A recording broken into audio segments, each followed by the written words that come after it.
Wake up, no sunlight, so cold, sleep is nice, so tired, my eyes fight, they just wanna close back up tight. Get up, hoodie on, hard work at the crack of dawn. This life ain't for the weak ones, no, this life pure only for the strong. Feeling slow, shake it off, don't got time for negative thoughts. Red sight, got the dot, shoot my shot, I want the top. Never lost, got my plot, know my story, I know my boss. I will fight against the clock, time's a limited gift from God.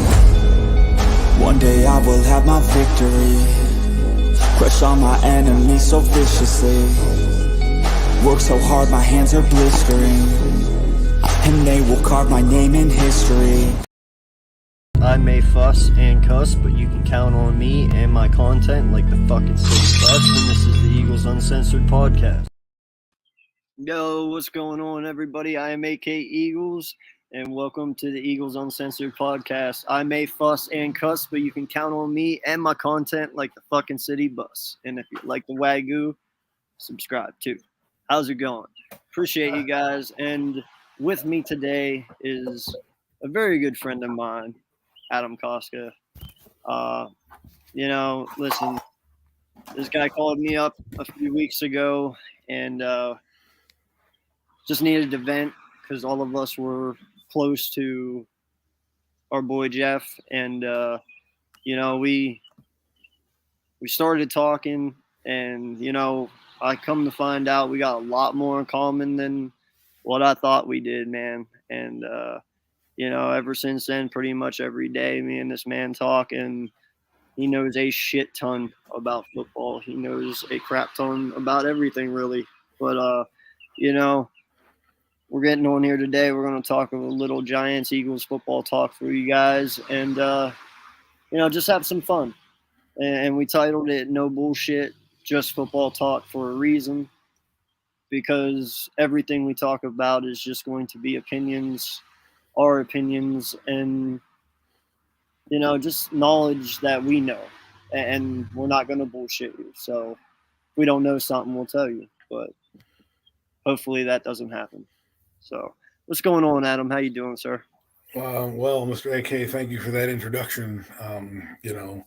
It's funny how people in different walks of life and different parts of the globe can come together with, like you said, somebody like Jeff, who brought us all together. And yeah, I called to let you know. You gave me your number, said reach out, so that's what I did. And throughout that little conversation and knowing you throughout the entire history of knowing you, we built this bond. And yes, you opened some doors to me as well in terms of your knowledge. So I'm happy to be here, happy to contribute to your show and this podcast.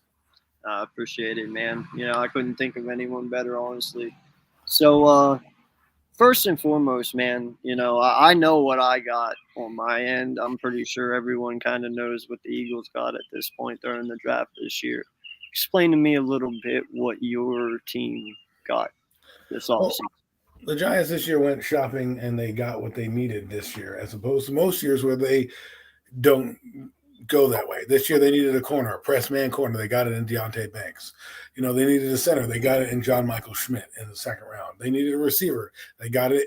They got arguably the best receiver in the draft in Jalen Hyatt. So, and down the list they went. They got a running back. They got a couple more DBs to fill out some of the safety positions. I really do think they had a strong draft. I think this regime has got this team headed in the right direction. Are they up to where I think they need to be? No. And before you haters come telling me that I'm a hater, hear me out. I'm not saying that they're not going in the right direction, but I do believe they're a step or two below the Cowboys and the Eagles in the division just because of where they are. I mean, remember, this Giant team has a lot of rebuilding to do. A lot of pieces have to come together. You have to dodge the injury bug, as well. And you just have to hope that, you can play well through 17 weeks. Remember, the Giants last year had a tough second half of their year, and they're going to have a tougher schedule this year. But in terms of their draft, I think they hit a pretty good draft. We'll see how these guys turn out. You know how it works, AK. We love the draft. It's like opening your, presents on Christmas. You're like, man, I got this shiny new toy. But then we take it out the box. There's a defect, or there's something wrong with it, or, it doesn't pan out the way you thought. So right now it's all hopeful. Let's see if those guys can translate on the field. before we get into any deeper topics on that, like, what would you say your biggest weak point is going into this year? I would say the offensive line, the interior of the offensive line is a weak point. To me, that's what's really going to make or break us because the quarterback, to me, isn't. I don't know if he's the difference maker. We're hoping. I do believe he's a solid player, nothing more than just a solid guy, right? But if the interior doesn't gel, we're going to find out truly how good he is because I've been watching a lot of guys on NFL Network. They've been throwing highlights of all types of QBs from all walks of life, all eras of football. And it's like, man, some of the things these guys are doing are the reason why they are where they are. If this guy can do that, and we'll see the offensive line. I mean, you look at the offensive line. If the Giants start a rookie center, I mean, that's hard, right? That's going to be hard. Plus, next to him, you got a guard that didn't play well last year, and then there's an opening at left guard. It's an open competition. So right now, to me, that's what scares me. Why? Because the outside is fine. I mean, Evan Neal may have a problem, but what defenses are the Giants playing? They're playing the Eagles. They're playing the Cowboys. They're playing, the Raiders. There's some other team. They're playing Seattle. There's some front fours in there that may do some stunts that may confuse the young center. So that's where I think the real weakness will lie, and kind of where the Giants head this season. If they can't guard that offensive line opening night against Cowboys, it's going to be a long year. No, I understand, man. As an Eagle fan, we've actually had the luxury of having a pretty damn solid offensive line for the last 5, 6, 7, 8 years, however long you want to go back, really. You draft well. That's what's called drafting well. The Giants have not drafted well, so here we are, taking bargain basement guys like John Feliciano and hope that they become these great centers. And now John Feliciano walks.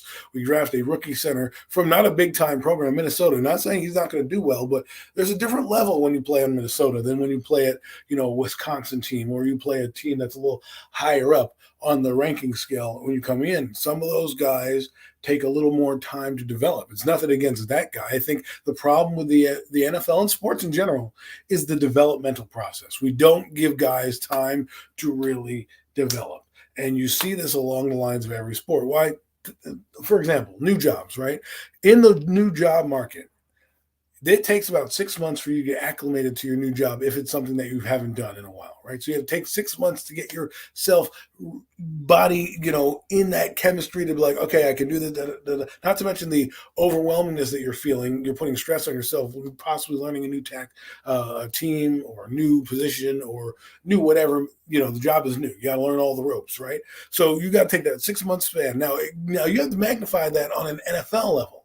This kid comes out, hasn't played the greatest competition, not saying that's bad, but hasn't played the greatest competition, is now going to come in and start guarding Fletcher Cox and, DeMarcus Lawrence and all these guys, DeMarcus Payne on the Commanders. Like, so it's going to take some time for him to acclimate. People forget this is not Madden. I love Madden. I love the game of Madden. I love John Madden as a commentator. I love him still to this day. It was a hard day for me when he died because he really introduced me into football. And I'll get into that story in a little bit. But everyone thinks it's a video game. Just hire this guy and then plug and play. I'm hoping for the best with this guy, and we'll see if he develops into the guy that we hope he develops into.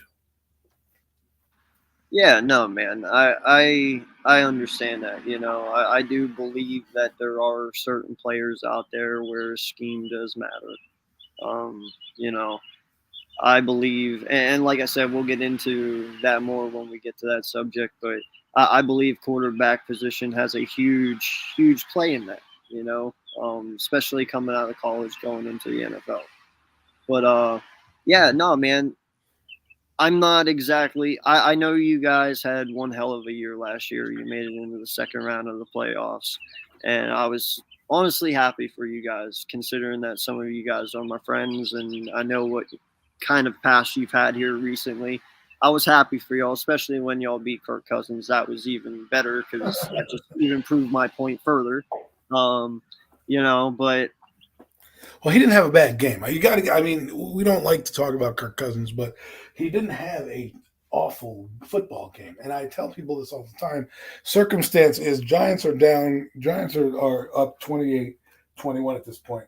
They have the ball on the Giants, I don't know, 30-yard line or something like that, and they go off sides, and they get out of. They were a 4th and 1. They made the first down. They go off sides. Now they're kicking a field goal, and that's the difference in the ball game. But I can't blame Kirk Cousins for that. I know we like to blame him a lot for big game performances. I would not say that this was a bad game for Kirk Cousins. Okay. I think some things just don't break your way. I mean.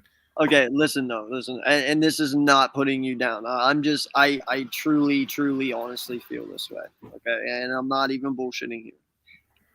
I give you guys a lot of credit. Your defense was pretty damn good last year. Offensively, you weren't the best.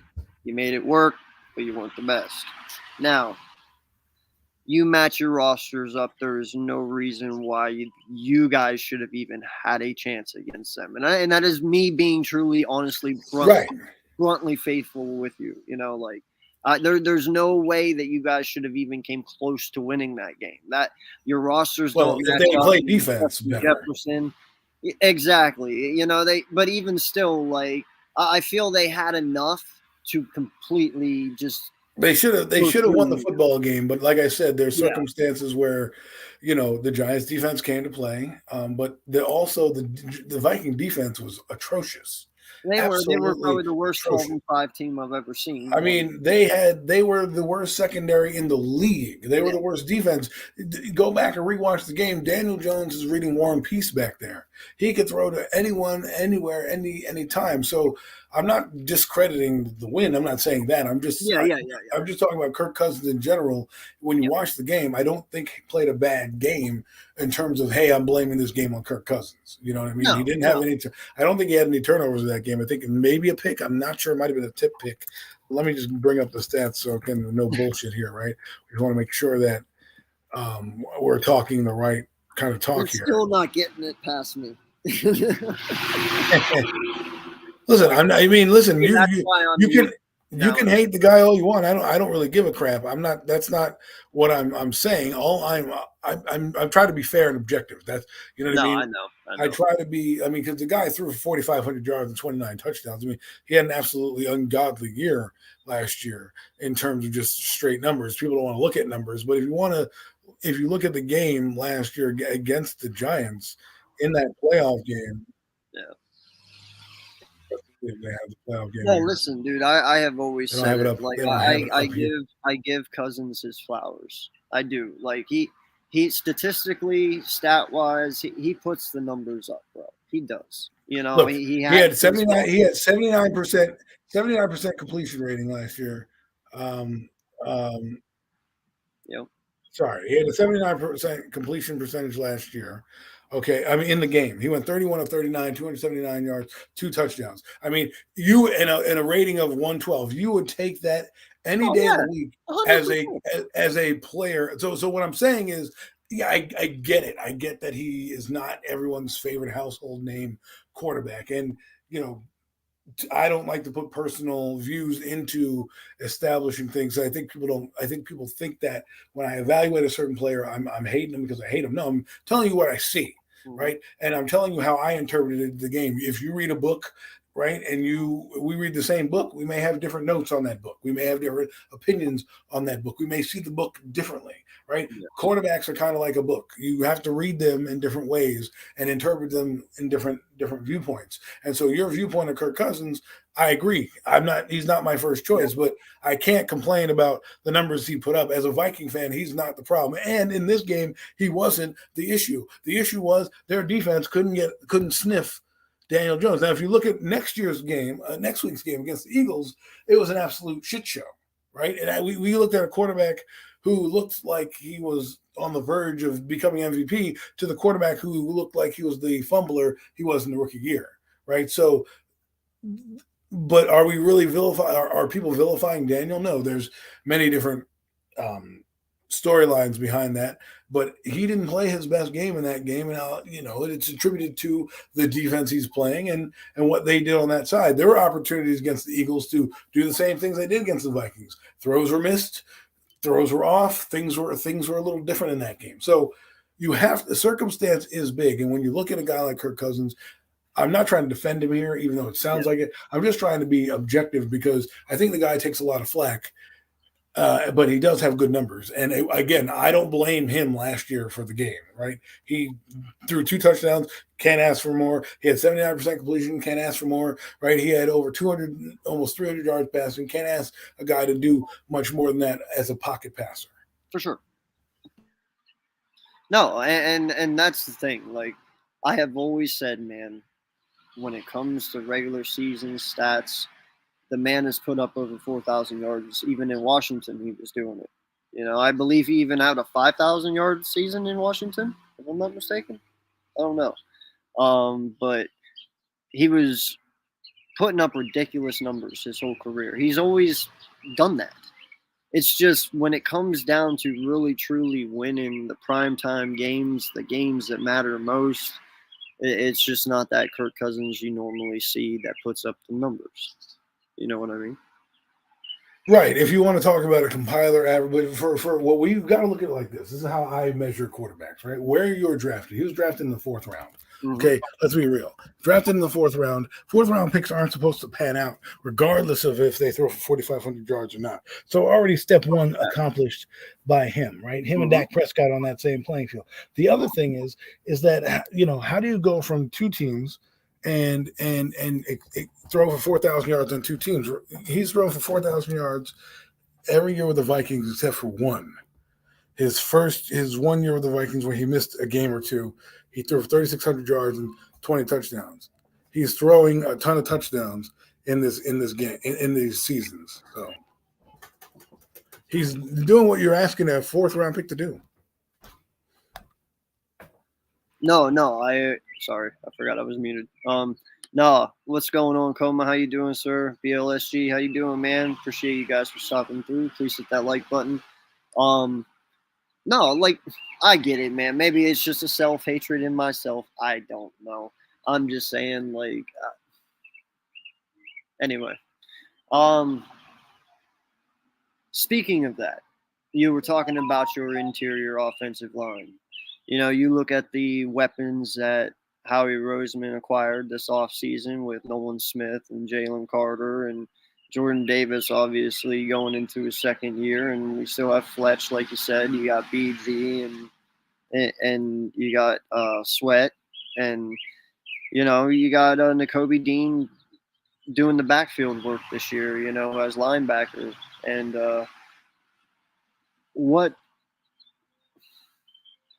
that's a very potent defense, you know, that's got to put some stress on your offense. And honestly, I can't keep going around it. Let's just go into it because it's just like tiptoeing around it, and I don't want to spoil it, but then again, I do. So, you know what? Screw it.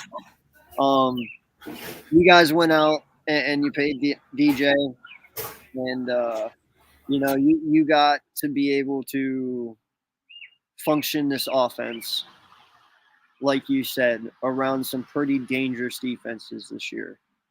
Like that's got to put some worry into some people, because I've even said it, man, and I've even told so many people the kid's only gotten over 20 touchdowns, and that was his rookie year.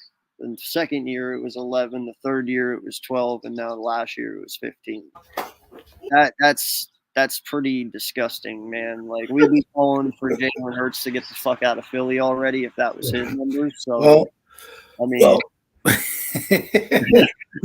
It's funny because it's coming from a person who's not in the Giant, you know, wheelhouse, right? The Giant fan, we're excited that he threw for 3,200 yards. I mean, certain Giant fans are. I'm not of that ilk, right? I think he put up pedestrian numbers last year, and it was only impressive because the turnovers weren't there, and he looked competent at certain times. But again, there are certain things in his career that I've always said that he's had trouble with. Top 10 defenses, top are his Achilles heel. There are games where and it's not just don't be like, oh, this is Adam Costas. He's a hater of Daniel Jones. That's why he's saying what he's saying. Like, no, go back and look at the games, man. If you watch and this is in college too. He played Clemson in the rain, and he looked like nobody. But then he goes out and plays at Temple, and he's throwing darts all over the place. What's the difference? Well, Temple's D1 AA, and Clemson's a damn near national powerhouse every year. So my point is, and then throughout his career, he's done the same thing.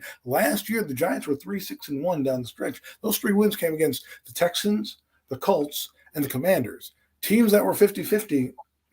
And don't get me wrong, they beat the Ravens, but again, circumstances I do believe helped in that. But the win's a win. They beat Tennessee, again, circumstances.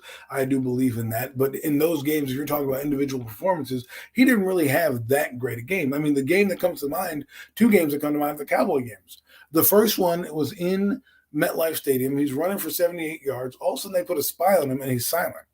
And nothing happens. In the game against Thanksgiving, big-time game, he has a throw to Saquon Barkley that a big-time quarterback needs to make. There's no excuse. You need to make that throw. He makes that throw. Barkley's up the sideline. We'll probably talk about a different ball game. Maybe the score is different. Those are the type of plays you got to make. I hate to compare him to this guy, but I was watching Joe Montana, and every time I watch that guy throw, it's just like you're just like, wow, the ball's in at the perfect spot every time. It's like, oh my God. And I'm not trying to say Daniel's Joe Montana by any means. What I'm saying is like there are certain things, like in the game against the Eagles, right? You have Darius Slayton one-on-one down the sideline. You need to make that throw. That's a big-time throw. That's a game-changing throw. You make that throw, maybe the score isn't a blowout. Maybe the Eagles then adjust their defense now, and maybe you can get the running game going. Who, by the way, Barkley had a decent game that game. So it's not like Barkley played terribly. So these are the type of things you look at. Now, if he doesn't play well in big games, you're going to see what I'm talking about. And then you're going to see the Giants jettison him at quarterback and say, listen, we're going to go with a guy. Like, that's why Jalen Hurts is so good. He played big-time games in college. He knows the moment, right? He's not afraid of that moment. So this year, people want to talk about intangibles. Sometimes the intangibles come with what you do in these big moments. And in the big moments, the Giants needed him the most down the stretch. He didn't have great games. He had one against Minnesota, but we already talked about that. That game was against the shell of himself. But if you're going to play the big dogs like Eagles and like the 49ers, you can't wilt under the pressure. You got to just keep plugging away. You can't miss Richie James on a crossing route. Now, I know people are going to be like, Adam, he hit Richie James for a touchdown. Yeah, Richie James dropped the ball, but there's other plays in the game where I'm looking at Daniel Jones, watching his snaps specifically, and I'm looking at him, and there's nobody in his face, and he's throwing the ball in the dirt, or he's overthrowing the guy, and I'm like, what are you doing? Like, what are you doing? I know you're under siege, but you got to stand in there and make those throws, right? And so I think that's what he lacks a little bit. I think he lacks that poise in the pocket a little bit when it comes down and collapses. But we'll see if he progresses. Again, this year is going to be a prove-it year because this is a better schedule that he's playing this year than he's ever played in his career because they've been the bottom of the barrel. This year, the entire NFC East is playing a good schedule. You have the AFC East on there. You have a couple AFC West teams on there. Okay, you're playing some top-tier NFC teams, not to mention the 2 teams in your division that you have to play twice a year. And you barely won a game against the Commanders, who everyone praised in a Monday night game where if Kayvon Thibodeau doesn't get that fumble, we're still talking about that game. This game could have been a field goal away. So I just need to see a little bit more before I anoint him. Now, I know why they paid him. I think they went in the direct. That's why I think the Saquon Barkley thing is interesting because if they had paid Barkley and franchised Jones, I would have been a lot happier because it would have been like, all right, Jones, you proved it. And that's how I would have done business. But the Giants don't do it like that because John Mara has a hand in everything the Giants do. And I know that they're like, everyone's like, oh, he doesn't have, he's hands off this year. The reason we kept the quarterback and still have the quarterback is because he values that position so much. And he'll do whatever it takes to get the guy after Eli that he'll, pay him. And the Giants paid him 2 franchise tags worth of contract this year. And then, there's a third year where he can get some money and it's basically a voidable year. And then after that, it goes silent. So. No. Listen, man, I understand your frustration on them terms. We had the conversation a few days ago. When you look back in history, yes, some of it is old school. Some of it is today. Like Derrick Henry is a prime example. That there's nothing that goes through that offense that Derrick Henry doesn't have a part of. He is the guy there. You know, he's the bell cow. He is the star, the face figure, and he got paid to be it. You know, they are a run-first offense. You know, you look at the Lions back in the day with Barry Sanders. It all went through him. He got paid. It is what it is. He's the offense, you know. Same with the Dallas Cowboys with Emmitt Smith, you know. Yeah, they had some other guys too on that team, you know, and they all contributed, but Emmitt Smith was truly that man on that offense, you know. Like sometimes your star isn't the quarterback. Sometimes your star is the halfback. And right now, your star is your halfback. It is not your quarterback. So why would you not pay your star and, like you said, franchise your quarterback, especially if you have no plans to keep him anyway? It's a head scratcher.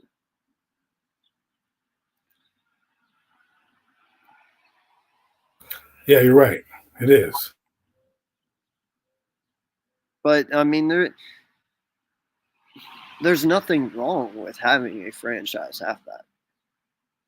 I mean, I get it. Most people look at it today, and it is a passing league. But run offenses have been very successful lately. I mean, now obviously you need the right pieces to make it successful, you know, but Tennessee, they've been pretty damn good the last few years, and they are a run-first offense. You know, even us in a way, yeah, we threw a lot last year, but we were very powerful in the run game as well. You know, Indianapolis, Jonathan Taylor, you know, even the Raiders with Josh Jacobs, they're a powerhouse run-heavy team. So I don't know, man. I believe Seattle's going to become that run powerhouse team this year with Walker in his second year, and I believe the Texans are going to be that with Pierce. So I don't know, man. I understand right now it is a pass-heavy league, but it can alter at any moment. I believe that.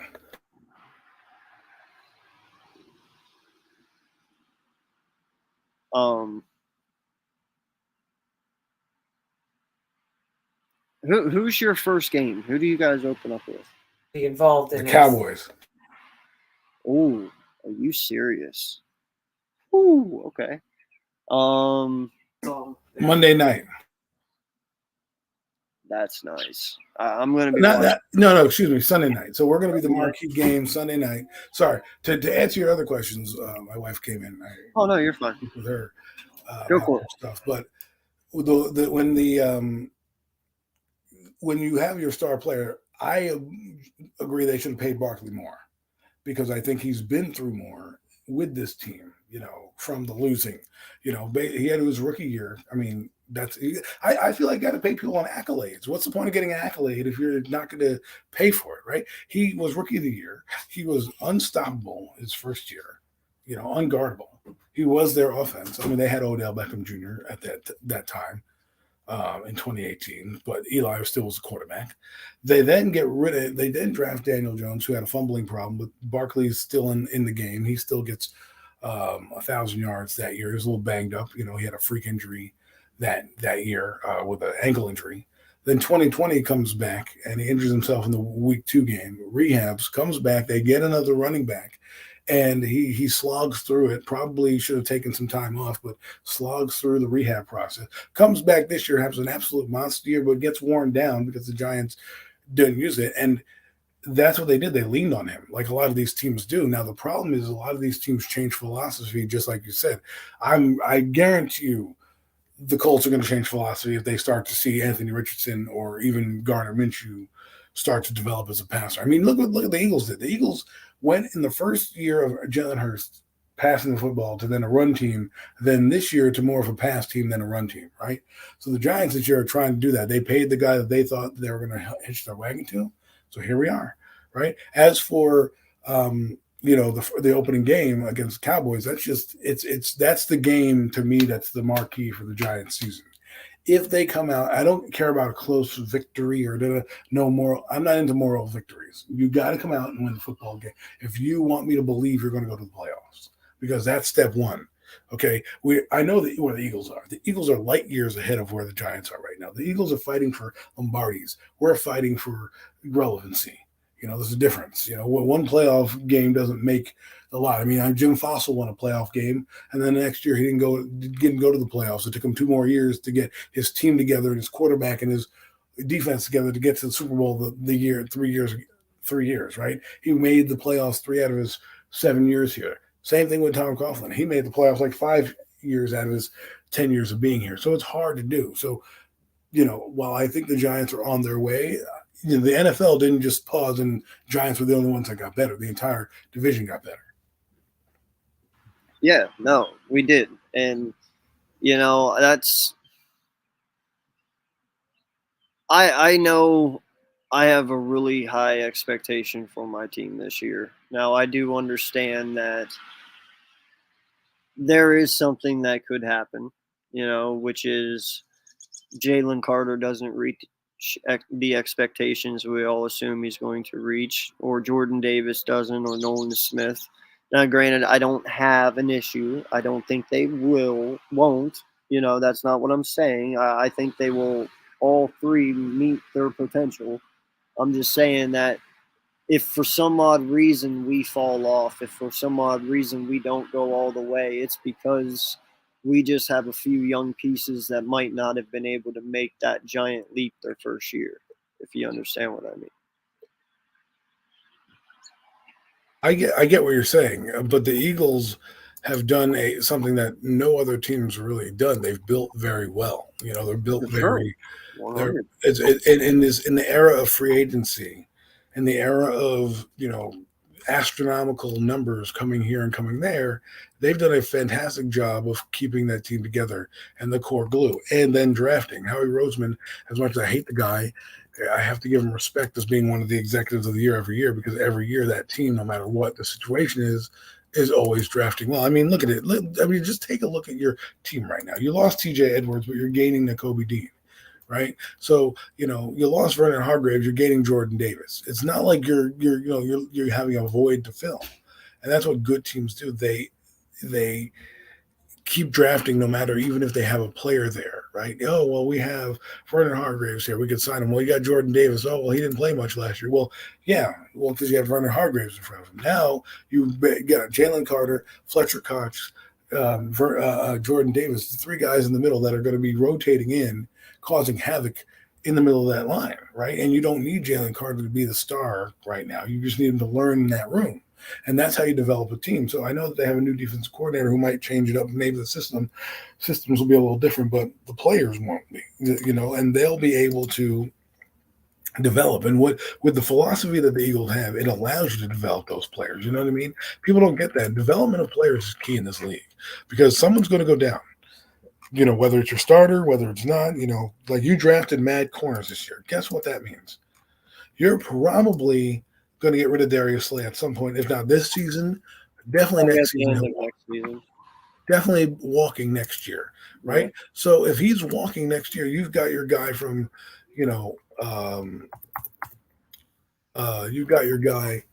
Well, we paid Bradbury, I think 3 years, something like that. Okay. So we'll have Bradbury for at least another 2. And then you got a bunch of studs underneath him, that are young, like Kelee Ringo. You got the guys like Josh Jobe, the ones we drafted last year. We got some undrafted free agents this year and some undrafted free agents from last year. So it's deep, man. I honestly can't name them all. They're that deep there right now. Yeah, so that's what makes it so exciting for your team, going forward, because you have this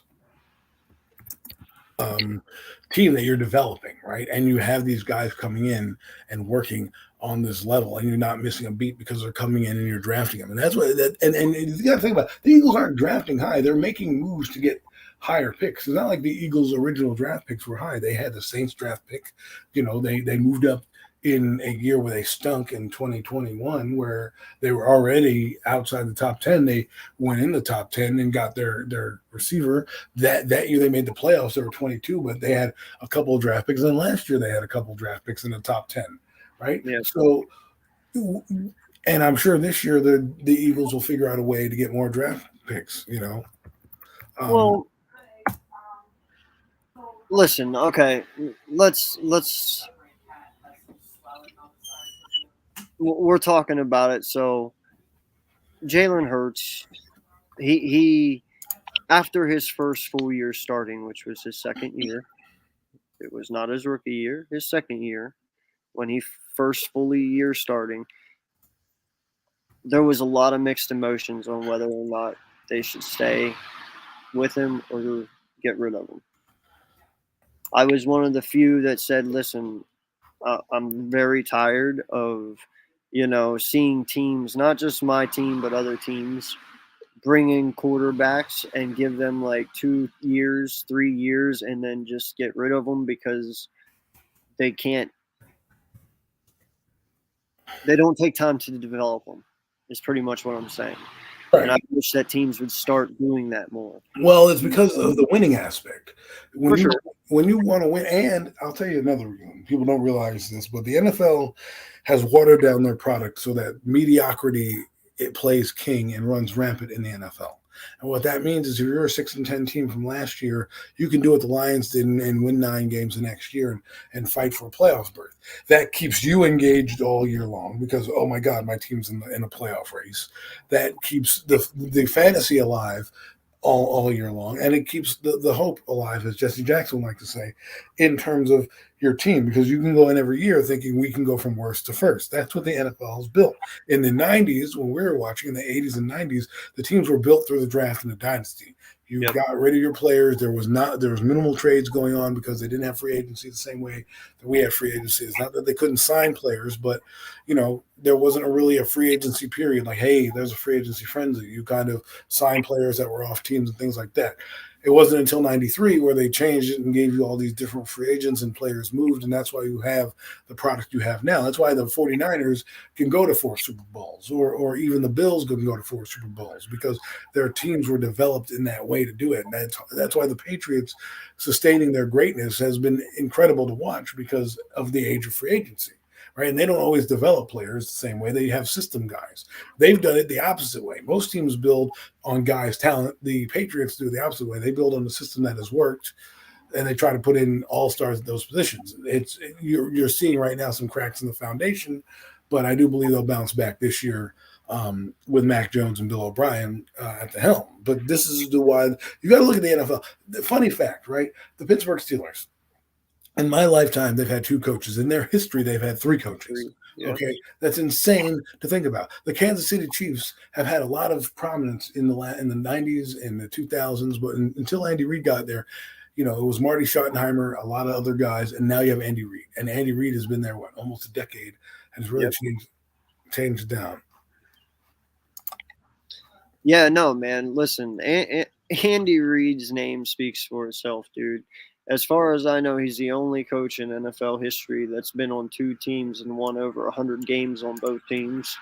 Yes. The man has, what is it now, 2 Super Bowls, right? Yeah. Yeah. I hear you on that. I hear you on that one. I mean, the thing that I look at mostly with these teams is that what do they start with? They start with the coach, and then it goes down to the quarterback, and then everything else. The thing about it gets back to this Kirk Cousins talk that we're talking about, right? Minnesota Vikings know they have a quarterback that can win them football games. What they don't know is they have a quarterback that can win them a tight game and a close contest because, everything needs to be perfect.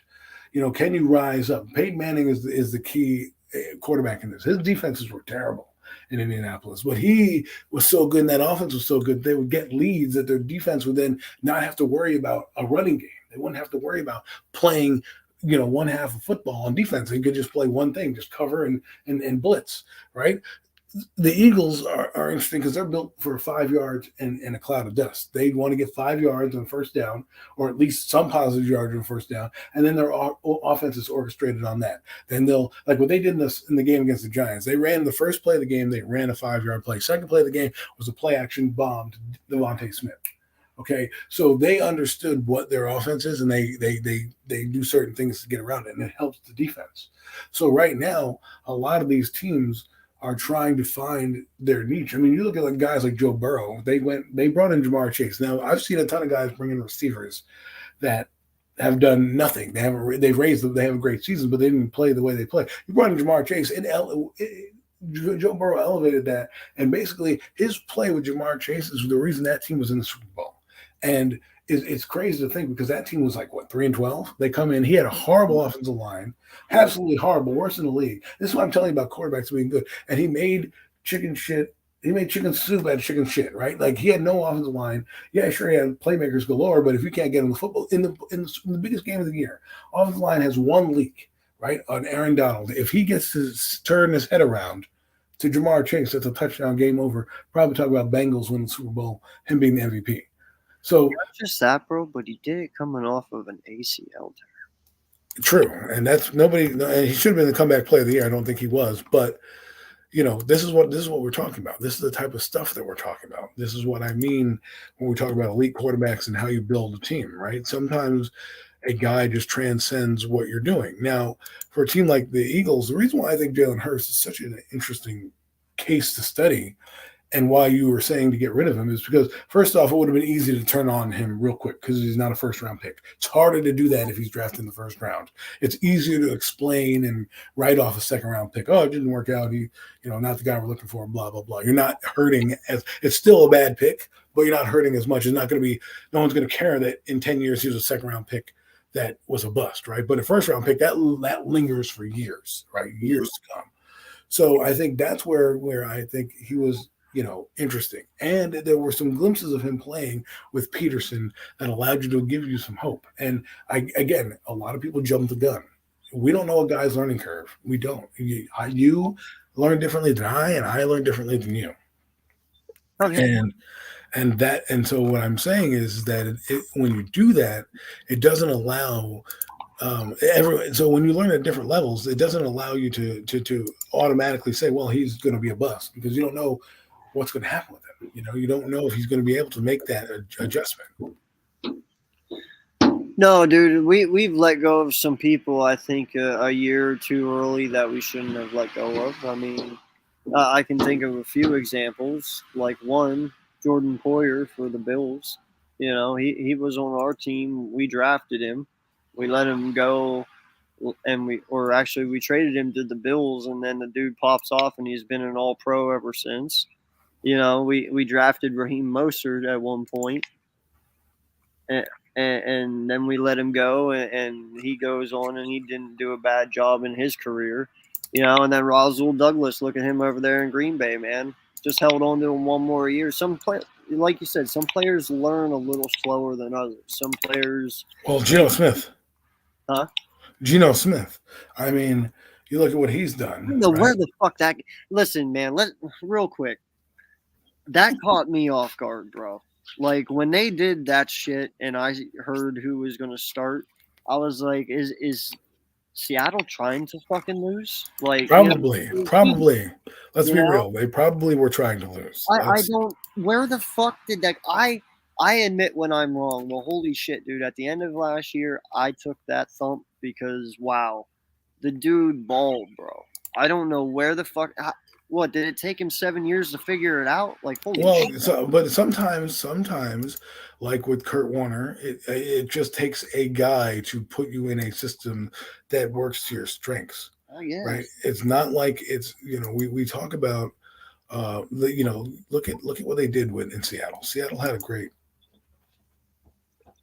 I don't remember. Yeah. He had a great year, right? He had a great year with the team, but I don't remember. With the Jets, probably wasn't a good situation, right? Because it's New York, they're putting too much expectations on a second-round pick. That's not a guy that you want to put your expectations on, right? Mm-hmm. So that's one. Then you have I don't even know where he went. Then he went to the Giants for a little bit. I think then he joined Seattle. So he went some other teams, bounced around. San Diego, he was Herbert's backup for a bit. He went to different teams, and then he lands in Seattle. Green Bay too, or something. No, I don't think so. He went to He went. Remember, he went to Seattle and he played because what's his face? Russell Wilson got injured. Remember, he got injured that year. Yeah, his thumb, right? Yeah, so he had a bad year, and Gino got some starts that year, and Pete Carroll got to look at him and say, okay, we can win with this guy.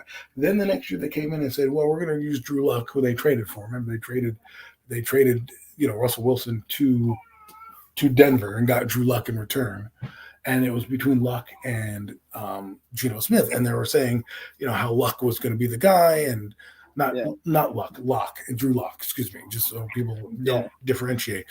Just it is what it is. So they're thinking here it is, and then he had a resurgence somehow, and it's good to have Metcalf over there as well. That really helps your. It definitely caught me off guard, man. It did. I listen. Walker definitely helped as well. I'm pretty sure, because he went off in the run game for a rookie. So, I mean. Yeah, that I feel stupid because I did not see that shit coming whatsoever. But I'll tell you what, they're a threat this year. Dudes, if Seattle can do what they did last year with the players they also added this year in the draft, Seattle's going to be dangerous, dude. They have some nice defensive players, like Wolin over there, the corner. He's really good. They got the other corner too. So... I mean, we'll see. I mean, their defense is going to be good, so Gino may have to do less, Yeah. Less is more sometimes, and him doing less might be exactly what is needed for this team, for that team specifically. I don't know where it's going to come from, but, no one thought that was going to happen with Geno Smith. If you had said to me that Geno Smith was going to be this player, you would have if you went to Vegas, you would have a lot of money right now.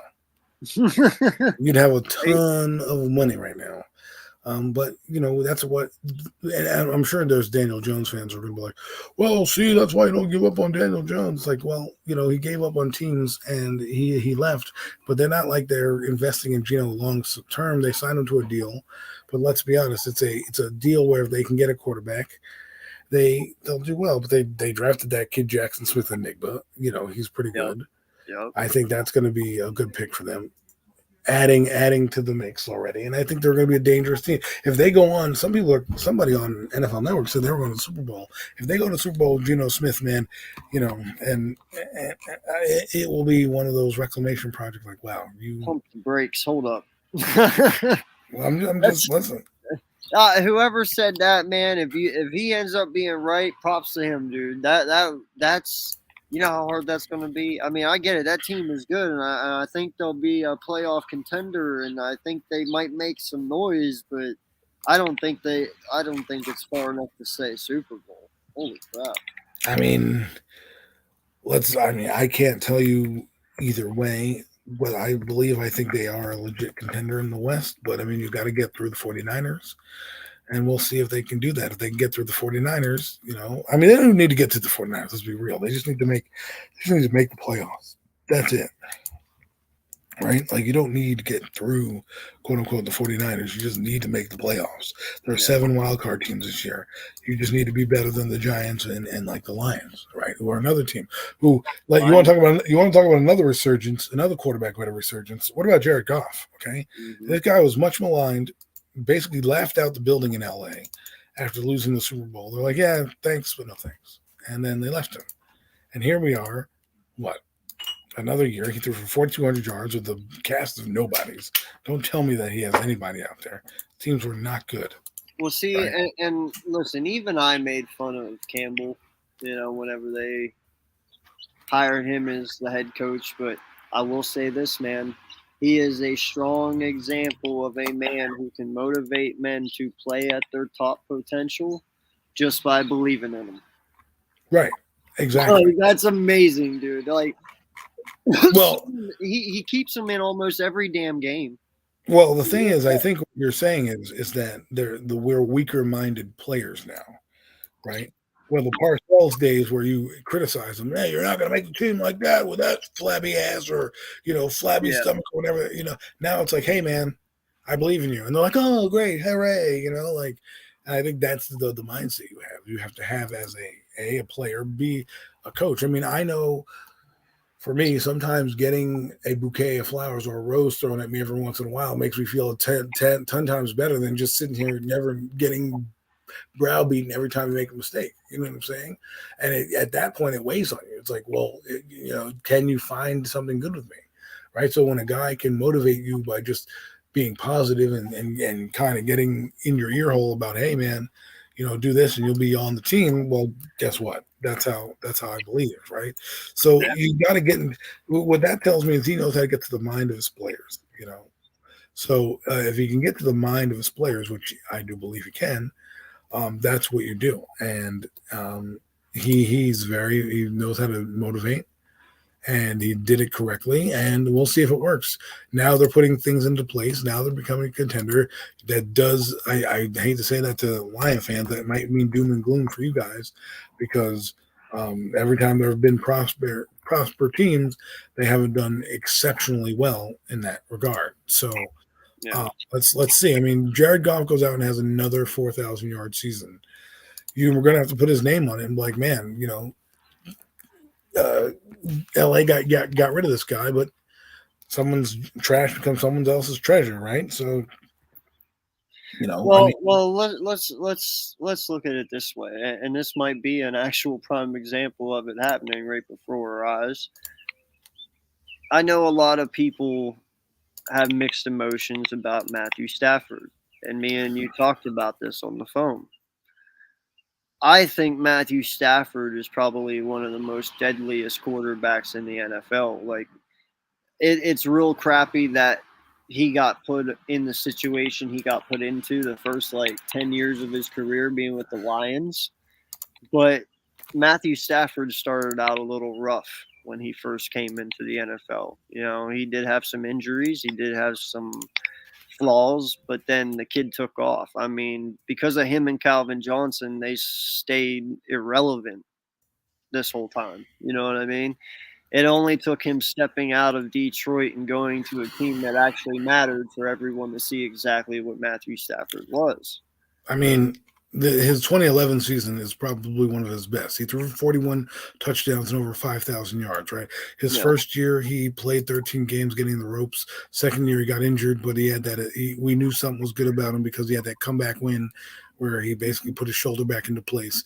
And then from here on out, he's had 4,000 yards with the Lions, except for maybe 2 years where he was injured, right? Yep. So, and he's never had more touchdowns and interceptions in any of his career. He goes to the Rams, throws for 4,800 yards and 41 touchdowns, and people forget how good this guy is because, again, like you said, he plays for the lowly-ass Detroit Lions. When it's all said and done, when they're going to ballot harvesting for Canton, his name will come up, and his name probably will get there. Especially if he has to put up a couple more years he's 35 right now. You got to think the quarterbacks now. I mean, when I grew up, 35 was your death sentence, but now that you got still a couple more years to play. So let's say he plays 5 years because the going rate of quarterbacks is now almost 40, right? Mm-hmm. He plays 5 years. Let's say with the Rams, he puts up another 4,000 yard seasons, right? In 5 years, that's 20,000 yards. He's up to 72,000 yards. Okay, he's going to be in the Hall of Fame, right? But like you said, he's had injuries throughout his career that has derailed him. So here he comes in, and I believe Matthew Stafford's a Hall of Famer. Some people beg to differ. I think, to me, he's shown to me throughout his time with the Detroit Lions that he was a good player, regardless of who was on his team. Let's be honest. He had Megatron, right? Yeah. But he still throws. I mean, that helps. That helps. Megatron's not catching 20 touchdowns a year. He is catching a lot of touchdowns, but is he catching all of them? No. So what I'm telling you is that he's able to throw the ball around. He's able to make plays happen. It's not just like let's look at Megatron here. Okay, his numbers are. Well, he'll be probably in the Pro Football Hall of Fame, but definitely will be 11,000. He has 83 touchdowns, crazy numbers, right? But if you look at his overall stats, right, his first year 4 TDs, and that wasn't even Matthew Stafford's first year. Yeah. So he got 1,000 yards with John Kitna in 2008. I don't know who the quarterback was then. He still was a beast, right? In 2009, He was still a beast. He only had 900 yards. We had 5 touchdowns. It's not like he lit up the touchdown area, right? Yeah. But if you look at it, it was 2010 and 2011 when Stafford had his best years. He has 12 touchdowns, 1,100 yards, 1,600 yards, 16 touchdowns. In 2012, he had almost 2,000 yards receiving, but he wasn't a threat in the red zone at all. He had 5 touchdowns, right? In Detroit, again, he had 1,400 yards. So, and then the last 2 years, he had regular yardage and regular numbers for TDs, right? So, what I'm saying is that there's still 3,000 more yards to be had and like 20 touchdowns more in certain seasons that Stafford put up without this guy. You know what I mean? forgot he also had Golden Tate at one time and also Marvin Jones Jr. as well. Right, but are those guys on Calvin Johnson's level? No, but Golden Tate was a number 2 to him at one point, which is a hell of a number 2 to have to Calvin. Right, and I agree with you, but at the same time, I can't be mad for him producing. I mean, they also got rid of Golden Tate for some reason, right? That's the point. They gave him weapons. He definitely produced. That's kind of my point. Like, yeah, Right. it wasn't. I'm mistaken. It wasn't just Calvin Johnson. He did have other weapons to throw to, just not on Johnson's level. But he still did what he was supposed to do. But again, he made Marvin. Look, Golden Tate goes to the Eagles, doesn't do anything. You know, he doesn't do anything. Well, He you did. guys. He went to us and was terrible. Okay. And so all I'm really saying, to be real, is that, you know, we can't shortchange the quarterback because he played with this player and he played with that player. I mean, Jerry Rice played with Joe Montana. So did Jonathan Taylor, right? John Taylor played with Joe Montana. Dwight Clark did as well. I mean, Joe Montana won Super Bowls with Dwight Clark, not just Jerry Rice. And what I mean is that you got to look at the guy and his talent. Matthew Stafford is case in point where I always believe he always elevated his talent. His defense may not be good, but when you're putting up numbers like that and you're throwing your team keeping your team in the game by literally throwing, because you have no running back on the team that anyone can speak of. You know, your receiver is Golden Tate and Marvin Jones, who couldn't make it in their respective places, both in Seattle and Cincinnati, right? And here you go. And then you lucked into Calvin Johnson, and you went to a couple playoff games, but I'm not going to, degrade him for that. Like, it's like the Phillip Rivers talk. I agree that Phillip Rivers should be in the Hall of Fame. Some people disagree with me. I think he's done exactly what Matthew Stafford's done. Problem is, he played for the AFC, and he played in the team where you had Peyton Manning, you had Tom Brady, you had teams killing them in that respective division. That even though his teams were good, he met those teams in the playoffs. And so for me, yes, he had Antonio Gates and a few other players out there, but I can't take that away. I can't take that away from Phillip Rivers producing, because there's been guys with those same talented players who've done nothing. Who've done nothing. Well, that's you. I mean, you're a hard critic. No, man, listen, I have come to realize as I've gotten older here. What's going on, Jordy? Appreciate you, sir. Thank you for stopping by. I have come to realize as I've gotten older here, man, that we are way too fucking lenient when it comes to letting people into the Hall of Fame. Well, actually, the committee is pretty intense to get into. I don't think we are as lenient as you think, but go on. No, like, listen, man, in my point of view, to be in the Hall of Fame, you better have done some amazing fucking shit. Well, I mean, he's done some pretty good stuff, man. I mean, if you wanted to pull his numbers up compared to Matthew Stafford, he's probably right there. And if we think Stafford's a Hall of Famer. No, I know. I think he has like 72,000 passing yards, Rivers. 75, 72, something like that. He's like 62,000 yards passing. Is it 62? Yeah. I thought it was in the 70s. No, he has 62,000 yards. I think he's like number 14 on the list. Listen, man, I'm just telling you right now, me as an Eagle fan, I don't even believe Donovan McNabb deserves to be in the Hall of Fame. I can't put Phillip Rivers there. I mean, 8-time Pro Bowler, NFL Comeback Player of the Year. He has 63,440 yards. He has, 421 touchdowns, just 200 interceptions. He has a passer rating of 9.52. I mean, if you look at Matthew Stafford's ratings, Matthew Stafford has 52,000 yards and a 90 passer rating and 333 touchdowns. So, I mean, we're talking about, the thing is, I don't think we're lenient. I think the Hall of Fame doesn't always see Hall of Famers where they need to be. I mean, I can't knock a guy for producing and being a great player in his respective sport because he didn't win a championship. If that's the case, then Dan Marino shouldn't be in the Hall of Fame, but I can't, I can't All look right, at it like that. then how about this? We need tiers in the Hall Like, of Fame. okay, fine. If you want to talk to me about the Hall of Fame, Kurt Warner, do you believe he's a Hall of Famer? Because I don't. I think he had a good career, but I don't think he was a Hall of Fame worthy. I think because of the hype of the greatest show on turf, he was Hall of Fame worthy. He's got a great story. Yeah, great story. Great. There's a lot of guys with great stories. Okay. Yeah. But I mean, he was in the middle of his career. He was, had a bad thumb, fumbling all over the place. Basically, was a cast off when he went to the Giants. We then went to Arizona, was a cast off, but it wasn't until, what's his face? Ken Wisenhunt started him, and he and Larry Fitzgerald built a connection that they went on that meteoric run where they beat the Eagles in the championship game that year, and they went on to the Super Bowl. Okay, they beat the Packers that year. They beat the Eagles that year. It was a 2008 year when the Eagles beat the Giants in the divisional round. They went up to Arizona. Arizona and the Giants, I think, were the top two teams, if I'm not mistaken. And the Eagles went in there. They lost. They went to the Super Bowl. They lost to the Eagles. They lost on an interception in the Super Bowl by James Harrison. Okay, the biggest play of the game happened because Kurt Warner threw them in through that interception. Now, if Jalen Hurts goes on to have a similar career and never wins a Super Bowl or wins one, and we're having this debate, and they're like, well, are we going to put him in Hall of Fame, blah, blah, blah, blah, blah. Well, you got to look back at Kurt Warner and say, well, he had one of the biggest, moments in the game thwarted by a linebacker. Like, if he doesn't throw that interception, they probably win the game. That was a crucial moment. It was a bad throw at a bad time in the game, and the guy ran it back for 102 yards. I know it was at the end of the game. At the end of the half, they're trying to score, but those are the type of moments you're going to remember. And to me, I just don't think Kurt Warner, was in the Hall of Fame. I don't believe Terrell Davis should be in the Hall of Fame. And I love Terrell Davis. If you're going to put Terrell Davis in the Hall of Fame, why not put Priest Holmes? My point is. Wait, Terrell Davis, the halfback? Yes, he's in the Hall of Fame. Yeah. He had one 2,000-yard season.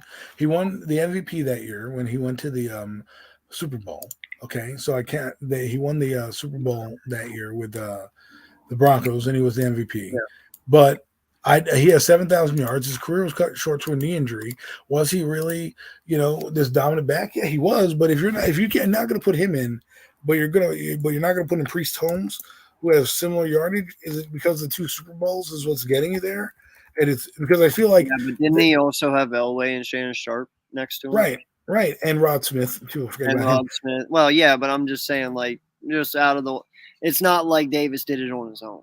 Right, but my point is that Priest Holmes, you don't even know the guys that played with Priest Holmes, right? He didn't even have a great quarterback, and he was dominating the league when he played. And I'm just saying, if you're at Tiki Barber, all right, let's put another guy who deserves to be in the Hall of Fame. Tiki Barber, that guy. Tiki Barber. Listen, he was a pain in my ass every time we played him.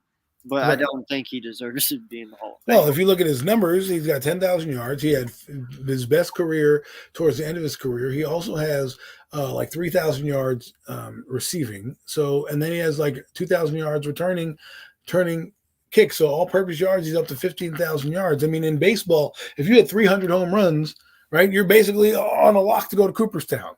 Right. So why in the NFL do we not have a certain standard or barometer that we can say, okay, this guy's got 10,000 yards. Let's consider him for this Hall of Fame. This guy's got, because if you look at the Hall of Fame committee, and I watched them on NFL Network, which was brilliant. They showed you how the whole Hall of Fame worked. Right. A good show. If you get to check it out, it's the evolution of the Hall of Fame, and how the process and selection committee works. There's a lot of bias.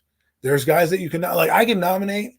For example, there's some guy I want to nominate this year, but I could write in as a fan and say I'm going to nominate Chad Ochocinco because I think he's Hall of Famer. So I have the right to do that. Whether or not someone's going to, pick that up and nominate, but that's how you nominate people. Then it goes through a selection committee, and all these guys, they pare it down to 10 guys and all this stuff. And some guys make it, some guys don't. But I think a lot of it has to, T.O. should have been a first ballot Hall of Fame. You know why he wasn't?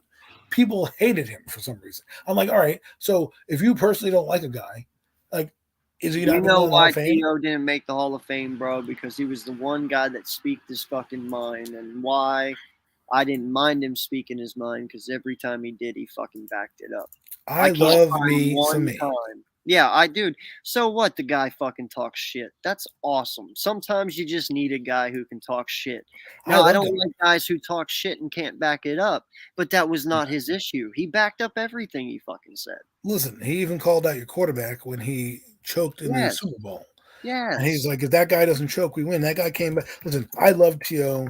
from the day I heard the call of, he caught it. He caught it. And the 49ers won the game against Green Bay, and he's crying. I'm like, yo, that guy Yeah. was good. And so when I was growing up, and that was in 98, that was happening. So I was about 14, right? And in that era of when I started to watch football, like we had this discussion before. My first love is the NFL. My first love of team is the Giants. I put the Giants love above the NFL, but if you had to ask me what started first, what came first, the chicken or the egg, it was my love of the NFL. The first Super Bowl I watched was the 49ers shellacking against the San Diego Chargers, and I was hooked ever since, right? And then I watched the first Giant game I watched was that next year where they lost to the Cowboys 35-0. And I'm watching in the back room of the TV because my mom doesn't believe that I like football, but she wanted to watch TV. She's like, get out of here, watch it on a, 6-inch TV, right?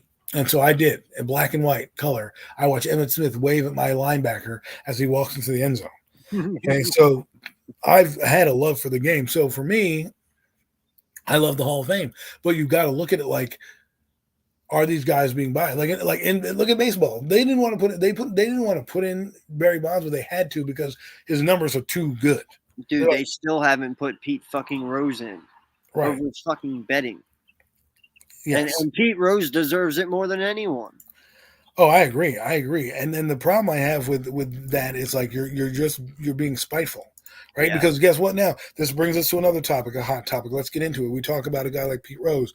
Now they're telling people they can't gamble. So yesterday I was driving home driving someplace. I don't know, but the NFL radio was on. And they were like, well, they shouldn't be able to gamble. Just put in one sentence. They can't gamble on anything. Nobody with the organization. So I'm saying, so the bus boy or the equipment manager can't go on and put a few shekels on a Kentucky Derby race because he works for the NFL. You're basically taking someone's human rights away because they work for your team. Now, if you want me to believe don't bet for the NFL, I'm cool with that. You don't want to mix it, fine, don't compromise. Inside secrets that this guy may not play, so you're betting. I get it. It's like insider trading. Does it happen? Yes. Is it frowned upon? Of course. Do you get penalized when they catch you? Yes. So I understand why you don't do that because it compromises the business. But to tell me a guy who in his off season is going to bet on the Preakness or bet on the Kentucky Derby, and you're telling him no because he's in the NFL is just asinine to me.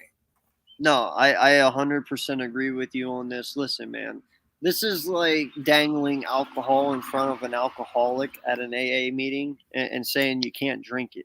Some of these guys have gambling problems. Some of them just like to gamble for fun. You can't legalize NFL gambling and then tell these guys that they can't gamble. Now, what you can do, and what I'm okay with, is you cannot bet on your team and you cannot bet on the team you are playing against. Other than that, all other teams you can bet on, as long as you in particular are not involved in that game you are betting on. I don't give a shit if somebody on my team's betting for the Bills to beat the Dolphins. Well, you know what I'm saying? Like, I don't give a shit about that. I agree with you. I agree with you, but my only stop to that is I know how the game will work, right? You say I don't care about him betting on a team with, if you're on the New York team and you're betting on somebody on Atlanta, I get it. But at the same time, how do I know that guy in Atlanta is not in on the bet? You know what I mean? It just gets too sticky in that situation. My solution is nobody can bet on the NFL if you are in the NFL, right? That's it. You don't bet on NFL games, you can't do it. But if you want to bet on baseball, that's not your sport. Why do I care? You know what I mean? Like, who cares if you bet on the NFL? What does it matter? At that point, you're a citizen. But that's the thing, though. Some of these guys were getting caught by using relatives to bet on games of theirs, or games in general. That's the thing. Now they can't bet on any NFL games at all, like none. Right. And that's fine. No, well, to me, no. Why not? I don't. Listen, man. I don't see what the problem. If I am an Eagle, and I am not betting on Eagle games, and I'm not betting on Giant games when the Giants play the Eagles, who fucking cares? If he Because the loses league money, is so tiny. huh? The league is so tiny. The reason Yeah, why but you don't know who's gonna win. true, but you also don't know who might not play, because what they're trying to do is eliminate I'm not going to play hard because I'm getting a big payout at the end of the game, right? That's what they're worried about, right? You can they don't want that slander, or hey, we found out that three practice squad players who knew these practice squad players and blah blah blah, it becomes sticky. So if you want to avoid that PR nightmare, I would just say if you're in the NFL, don't bet on the NFL games, period. However, it's counterintuitive if you have a fantasy team, which doesn't make any sense to me, because you don't want to bet on the team, then get rid of fantasy. It's illegalized betting. Yeah, but Adam, you could easily fix that issue completely by saying, listen, there is no strikes, there is no second chances.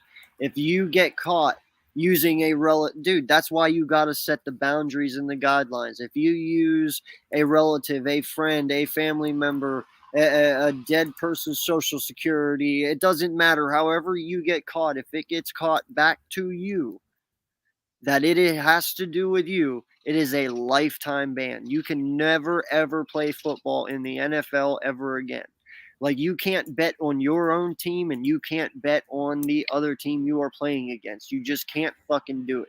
You make that stipulation, people aren't going to go outside the rules. And if they do, the shame on them, and they deserve whatever happens. So you're essentially saying the NFL is open if you're not playing that particular team that week. So if you say the Jaguars in Denver are playing, and you're on the Jets or the Giants, and you're betting on, and you're playing the Cowboys that week, as long as you don't bet on the Cowboys or the Giants or the Jets, whatever team you're on, you're fine. But I agree with you. I agree with you there. But I'm telling you, if they want to do away with this rule to just be fair, just say, hey, listen, because they want to do away with all betting, not just football betting. It has nothing to do with just the game. They're trying to do away with all betting. Like, I don't find it. Oh, they're trying to say they can't do baseball, basketball, and shit? Yes, they're betting. Oh, no, you can't do that, sir, because whenever you aren't involved in that sport at all, period, what fucking outcome do you have of anything?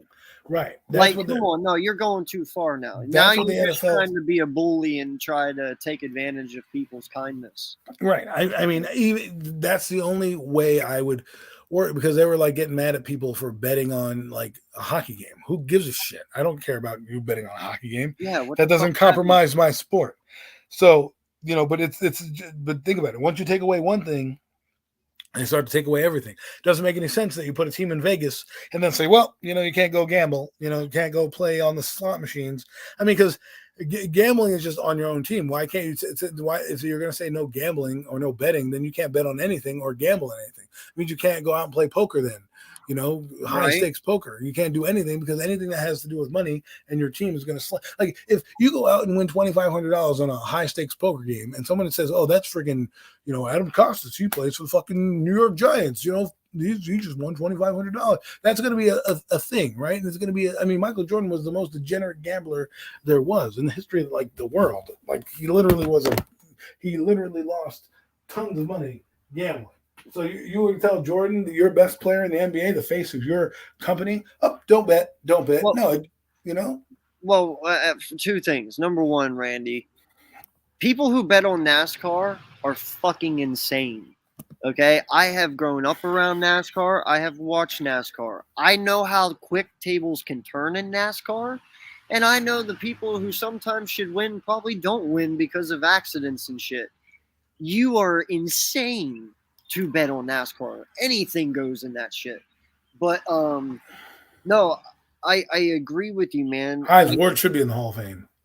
Yes, and Hines Ward should be in the Hall of Fame. Yes, sir. I 100% agree. My wife would smack me if I didn't say that myself.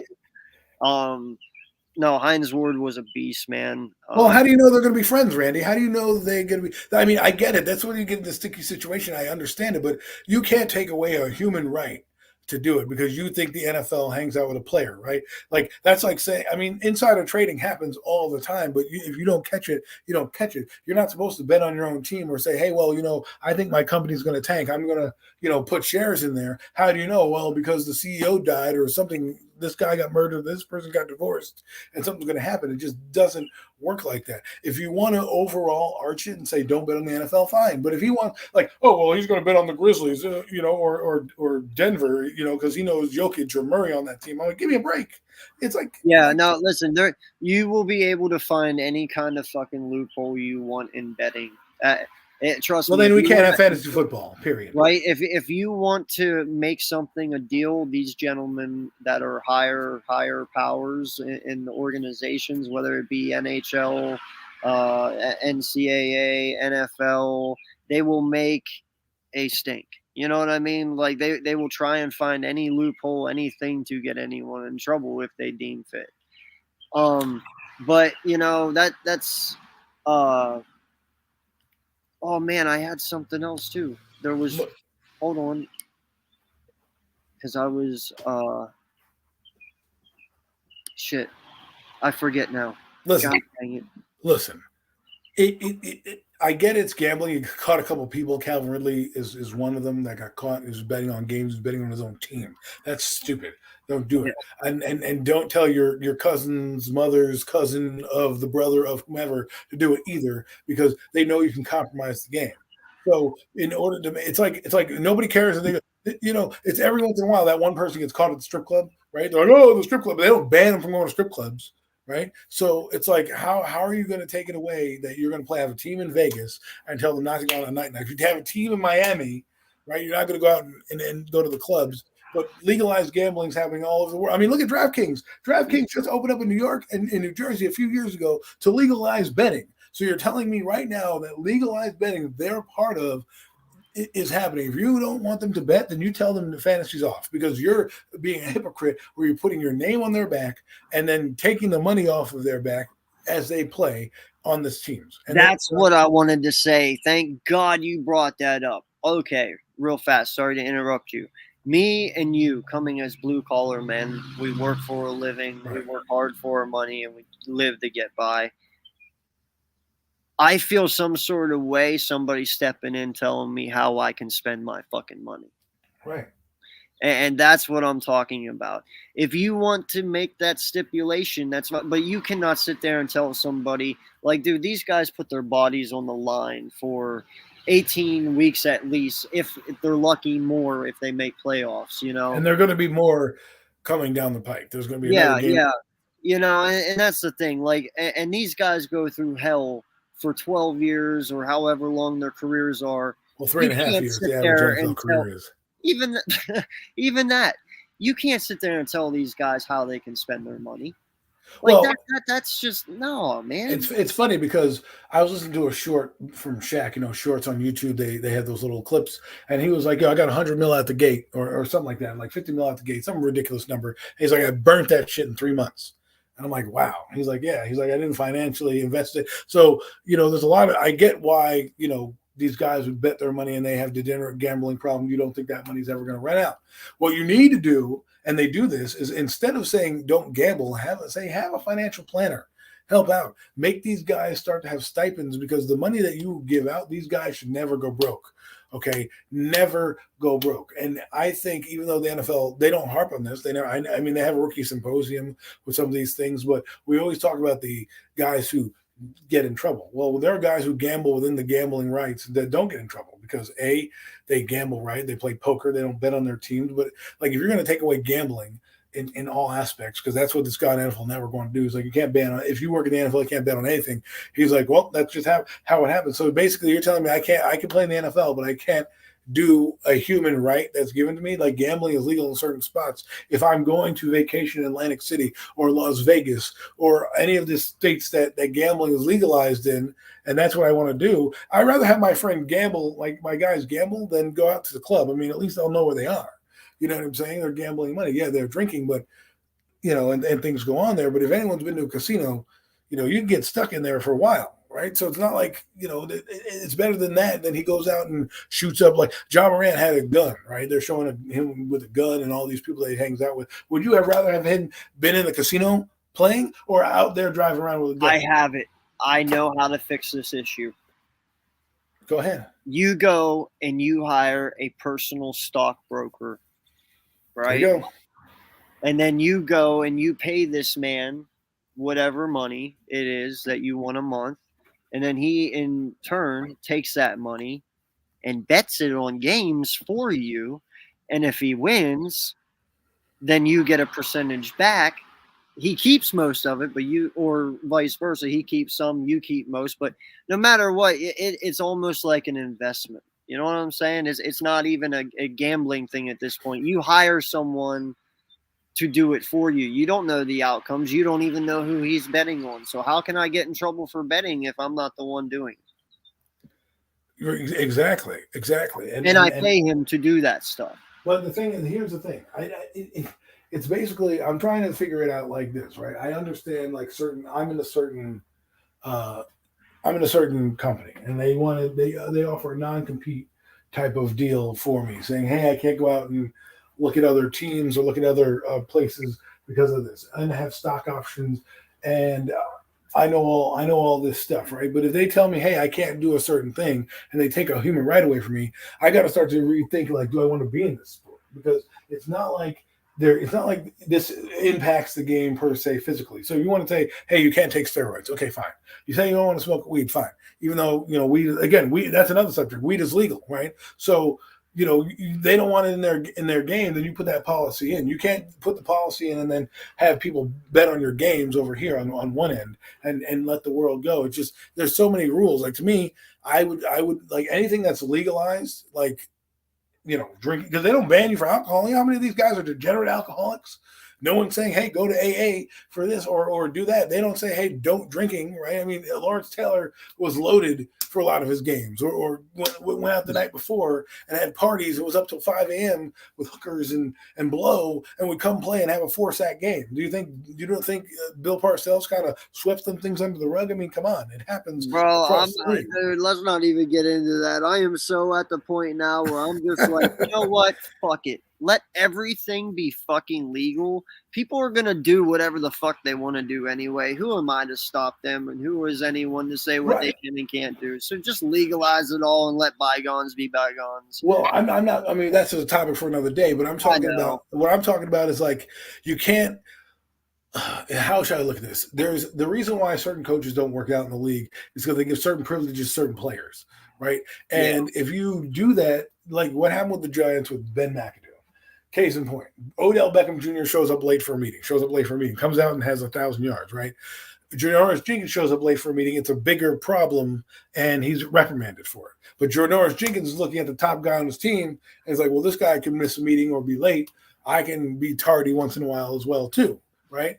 But he gets yelled at, and Odell doesn't. So you have a different set of rules with a different set of people. Then all of a sudden, things get convoluted. That's where dissension happens amongst the ranks. Like, to me, I'll play in the NFL, but you just can't take everything away from me. I can't have the freedoms of being like, you live in Denver, Colorado. You're a Denver Bronco. People are smoking spliffs all around you, and you can't smoke it because your employer says, well, it's going to impair you. Now, if you're saying, hey, during these 3 games or on NFL facilities, you can't smoke or drink, fine. Then put that in the writing. But if you do something outside of your house at your house, it should stay at your house, right? Like, those rules should be like, hey, no gambling while you're on the premises, right? You're not even on the premises when you gamble. Like, if you tell these guys, hey, they can't play fantasy or they can't play online poker, fine, right? But if they're out there at comfort of their own house and they want to throw a few shekels down on an NHL game, they should be able to do that. Because to me, that's when these guys need to stand up and say, fine, if I can't gamble, then you can't make money off of my name.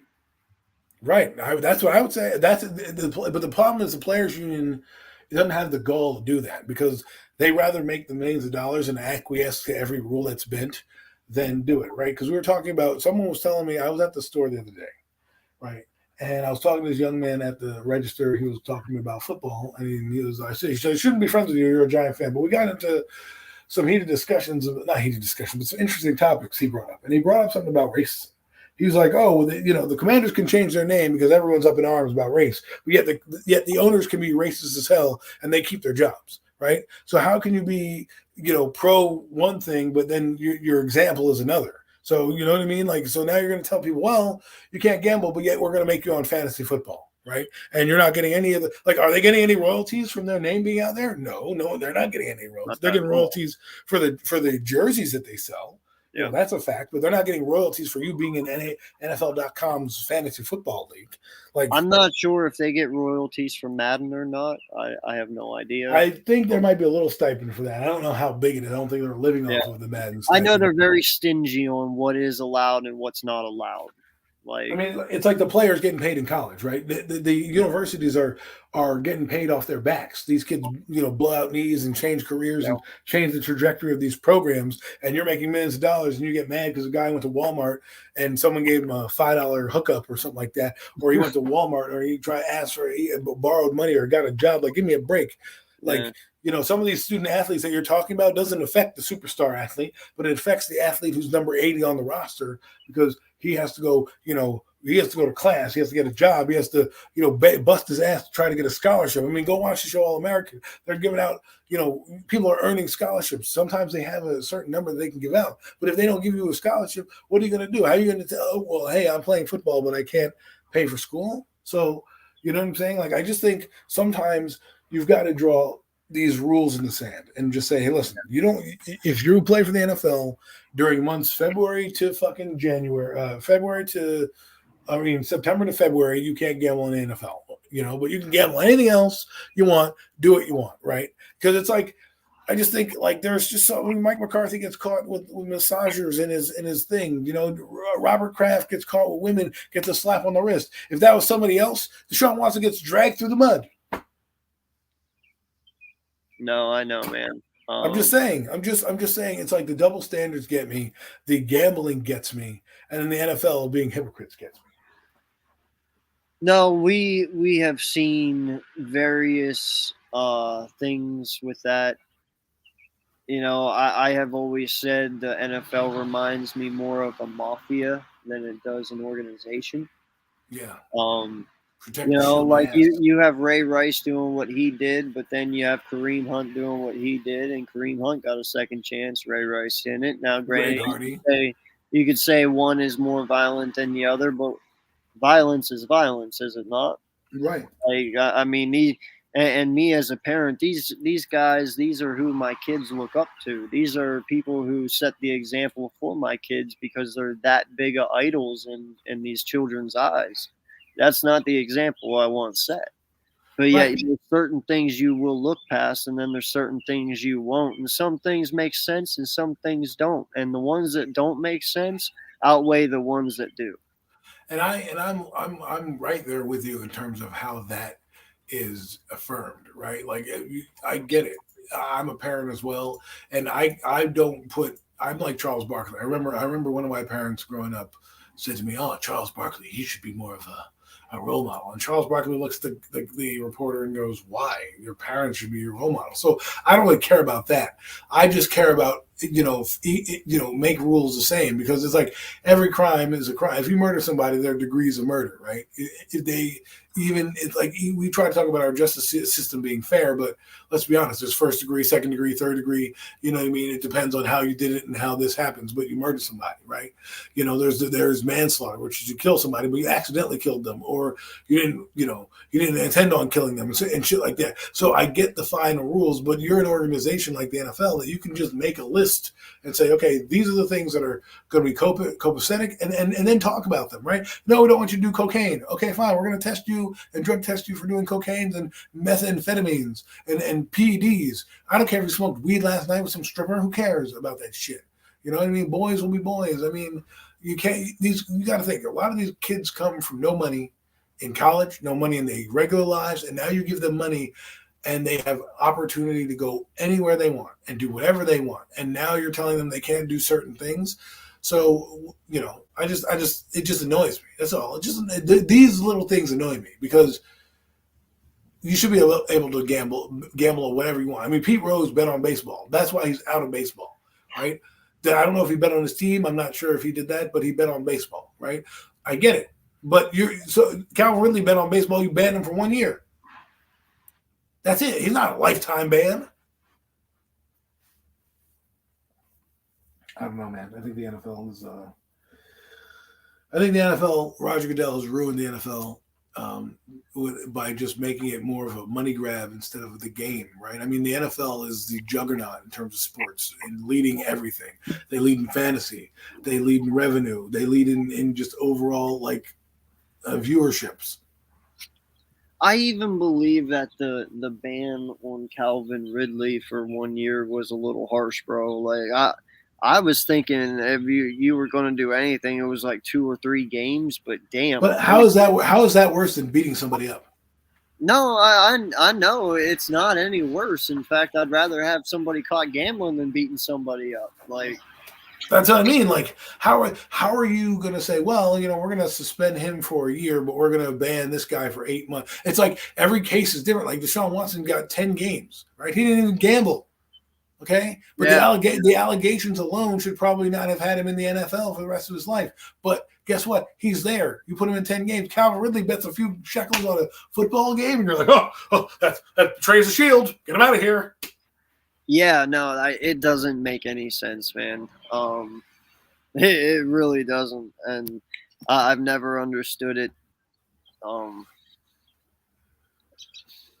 It's all a money game for them, man. It what benefits them the most. If it does not benefit them, they do not do it. Exactly. It's that the NFL is a juggernaut when it comes to making money. They've made money on fantasy. They were one of the first. I mean, the NBA had fantasy before everybody else. They always had fantasy, right? But the NFL made it great. And the NFL, when I was starting to read magazines, they had fantasy, but it wasn't big. Nobody cared about it. Now they know the revenue is not with me and you. The revenue is not there. We're going to go to the games. If you play them on the moon, if you tell us, hey, this is when your team plays, we're going to watch them. It's the casual fan who doesn't really watch football who they need to attract. And the only way they're going to attract those people is through gambling, is through fantasy football and other means like that. And that's how they generate their revenue. And so the problem is that you're like, again, they're paired, the NFL paired with Caesars. There's a Caesars like partnership right there.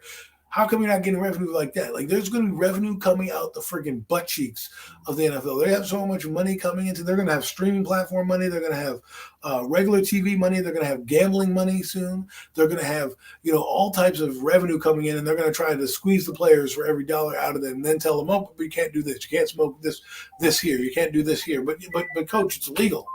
But coach, it's legal. Why can't I do it? Like, why? Like, why can't I do it?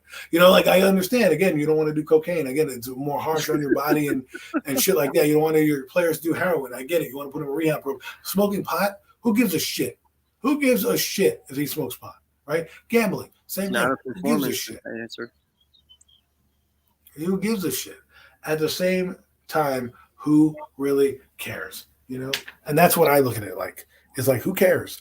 I think the problem is, and someone got mad. I think it was Zion. I'll give you a shout out here. He was mad because he says players get paid too much. He was arguing with me about Barkley and saying, "Oh, well, this guy should play for $10 million."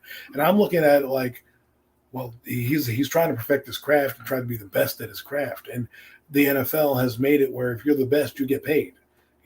So why wouldn't he want to hold out for every dollar? His career only lasts 15 years. Meanwhile, there are guys who have been on the job 30 years as a trash person, 40 years as a construction worker, things like that. And they get a pension. They can retire. Firefighters, they go 20 years. They get a pension. They can live the rest of their life off of, right? They just got to put 20 years in. The NFL didn't have all that. So, yeah, they need to get that. And what I just told you about Shaq spending the money in 3 months, some of these guys are broke. I don't know how, but some of these guys are broke.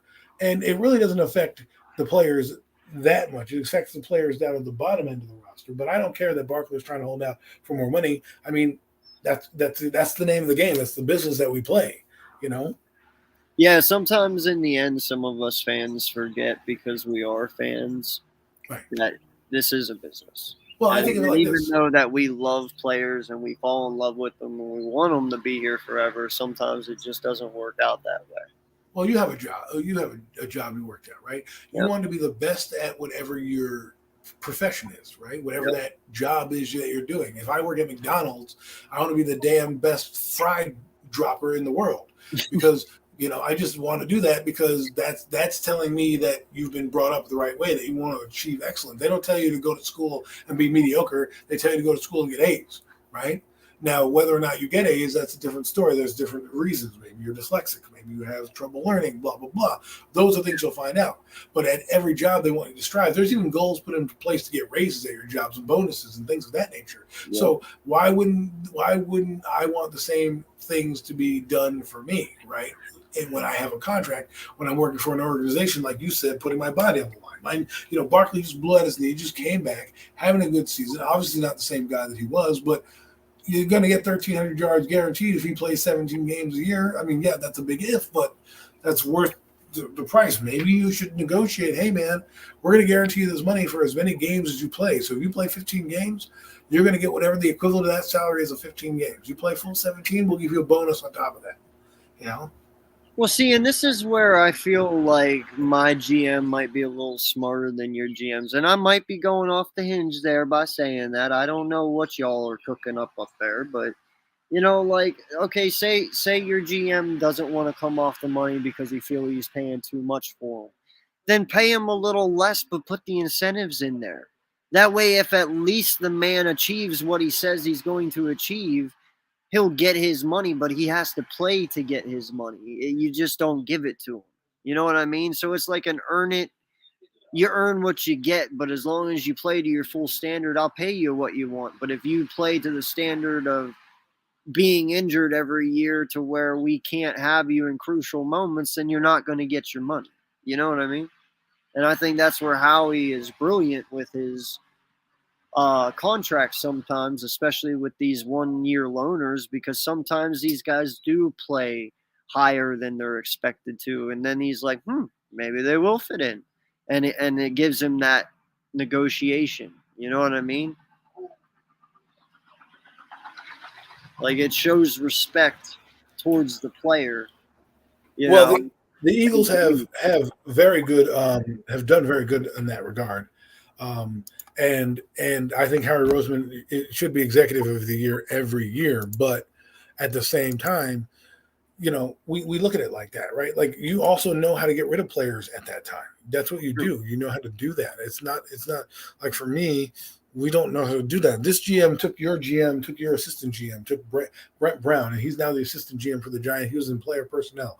So if anything, they're going to try to do a little. That's why I think the quarterback might come, because in both positions that these guys have come from Buffalo, from Green Bay, from Kansas City, from the Eagles, there's always been a quarterback drafted at some point that was their guy, right? Yes. So I believe that's why I never believe you inherit a guy. Like, the Eagles inherited a guy, and Nick Sirianni knew that he could either work with that guy or get rid of him.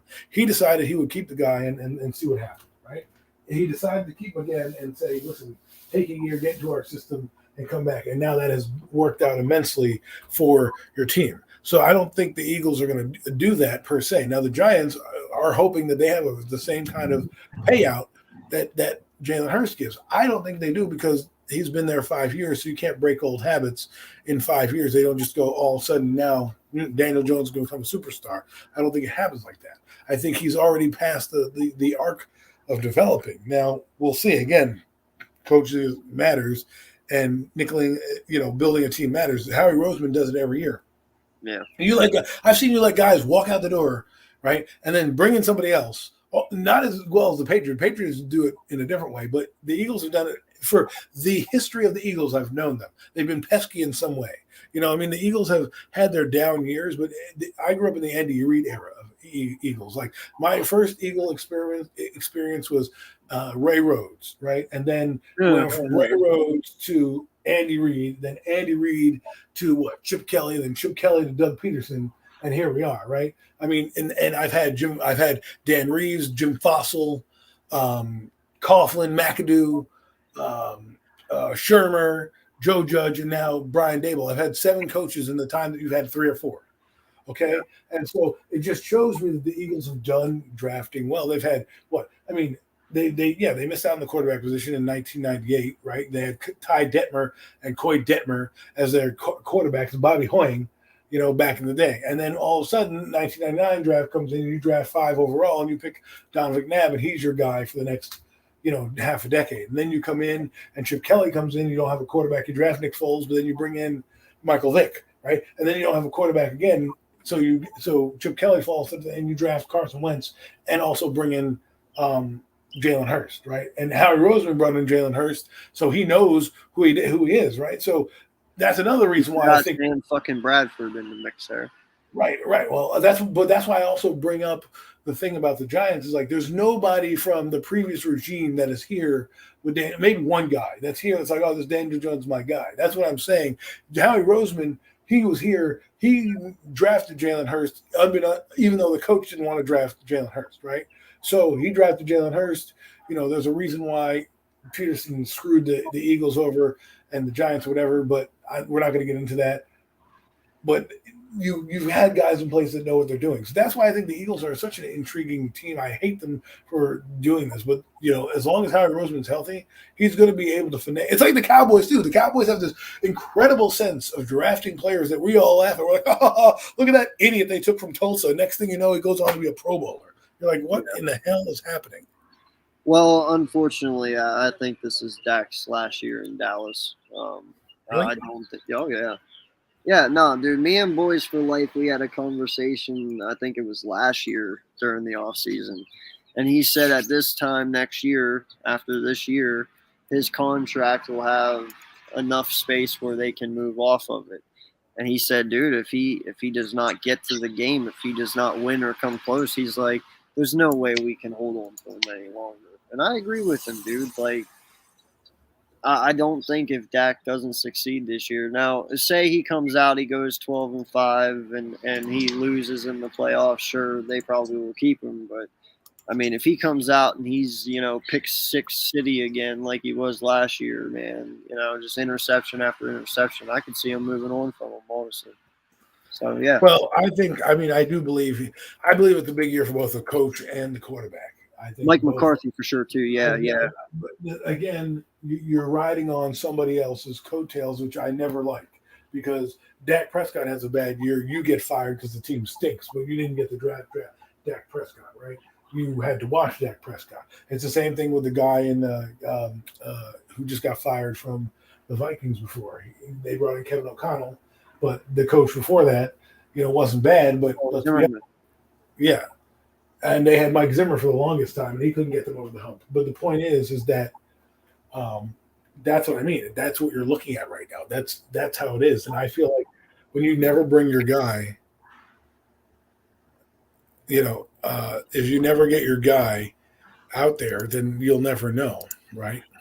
Yeah. And so to me, I just need to know that you're on board. And that's why I think the Giants are going to pick a quarterback, whether we like it or not, to in the draft. And maybe it's rounds 2 through 4, and they develop a guy because, one, they're going to need a backup, but 2, you want a guy, and everybody wants one. Everybody wants to draft their own guy. That's what your home players are, right?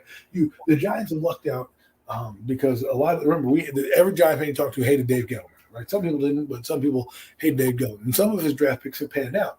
So you have to give him credit for picking some of these guys, and that's why they're being retained. Before that, we didn't retain many of our draft picks. We would let their contracts run out, and that's another reason why we stink, because we don't want to sign a guy to a contract or, talk to him or pay them in any way. And the Eagles do that. The Eagles do that. The Cowboys do that.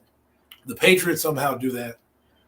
I have no idea how they figure it out, but they're always relevant. Like teams like the Jets don't do that well. They get players, and that's, it's also luck of the franchise. Like, I don't believe in history and all that stuff, but then you go back and you look at certain things, you're like, man, there is even with their new faces is the history of these, like Detroit Lions. Their history is just always losing. They get a coach finally, and you're like, oh, but they just on the cusp. Can they figure it out? If they figure it out, great. And speaking of which, you asked me a breakout player or most intriguing player in the draft or whatever. Yeah. I'm intrigued about the Detroit Lions running back because everyone's like hating on him. Like, oh, why'd you get 12? Right?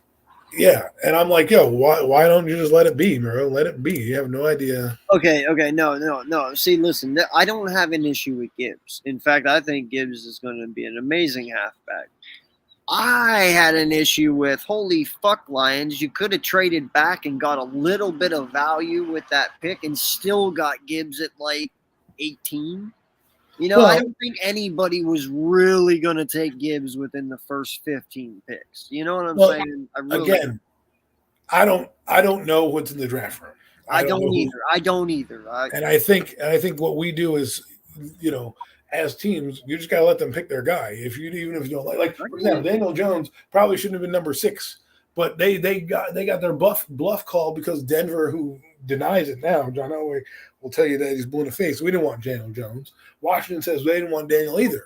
But the rumor was that those good teams wanted him. They couldn't wait till 17 to draft up. And even then, they were trying to trade back up after they drafted Jones to go get Josh Allen because they knew they made a colossal mistake not drafting Josh Allen over Daniel Jones. You know what I mean? It was still having Eli Manning in the building. So, you know, it really depends. I mean, if you like a guy, just go get him and don't worry about what other people say. You know, I just think it's interesting.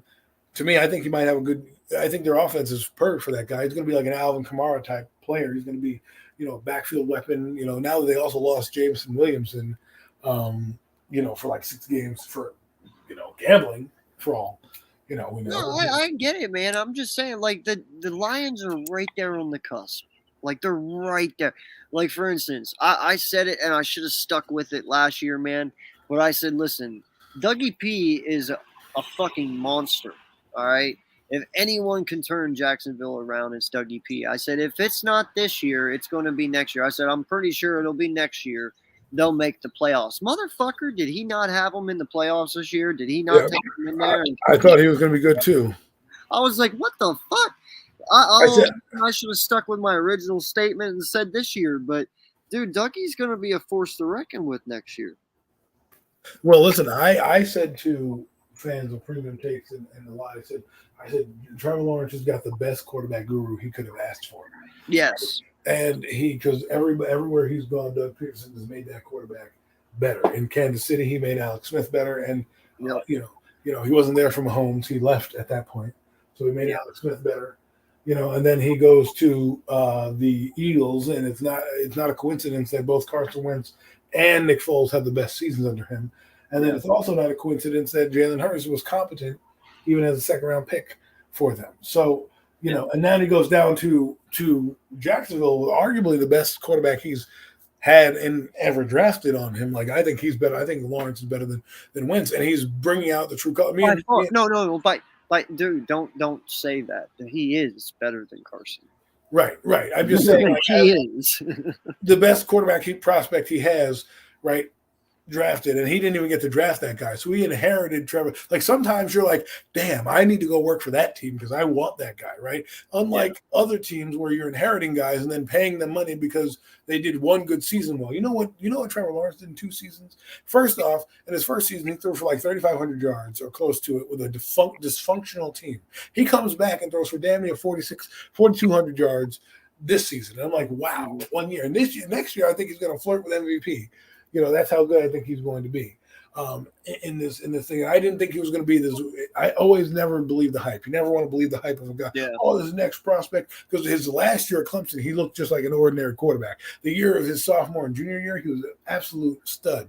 But then he came back in, and he was like, oh, you're like, all right, you know, will he really be transcendental? But then it matters when you pick the quarterback, the coach. Because I don't think if anybody else comes in, he has those numbers. Doug Peterson comes in, and basically that's it. I'm telling you, that team's going to the Super Bowl in the next 3 years because that's just going to have it. And listen, I actually agree with you on that one. If anyone could beat Pat and Andy, it's probably Doug, more than likely. Now, I will say this. If Doug went to Chicago, do you think the outcome would have been the same? Or do you think he would have he'd still be successful, he'd just have a harder time? If Doug Peterson went to Chicago with Justin Fields, I think Justin Fields is a better player than we're like. Justin Fields is clearly better at a running quarterback, and I think he was a passer. And I think the problem is that he was a stubborn bastard. And when you go to a shitty organization, your habits don't get broken. I always believe in respect. Right. So if you go, Doug Peterson won a Super Bowl. He walks in there, he puts his fucking fist on the table and says, do you want one of these? Because I got one. Do you want one? And I would be like, yeah, hell yeah, that's what I play the game for, right? You walk into Chicago and it's like, well, I hope I'm not getting fired, you know? You know what I mean? Hope we do well, you know?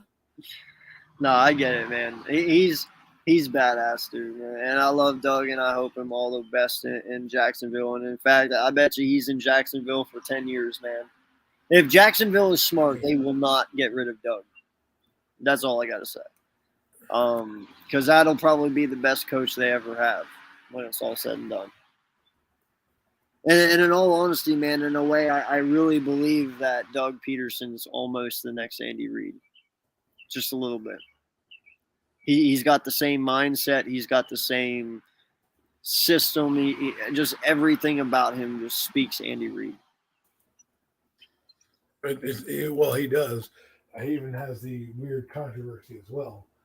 Right? You know, some sexual thing. It always happens, man. It's like, man, go, you know, that's why you got to go to a strip club, man. Just let it all out, you know. But I'm just saying, because, you know, these guys get like Urban Meyer goes there, touches, you know, touching women too. I'm just like, dude, you guys gotta just like, you got a mansion, bro. Like, you shouldn't. I look at these people getting caught. I'm like, yo, you don't have the right people around you.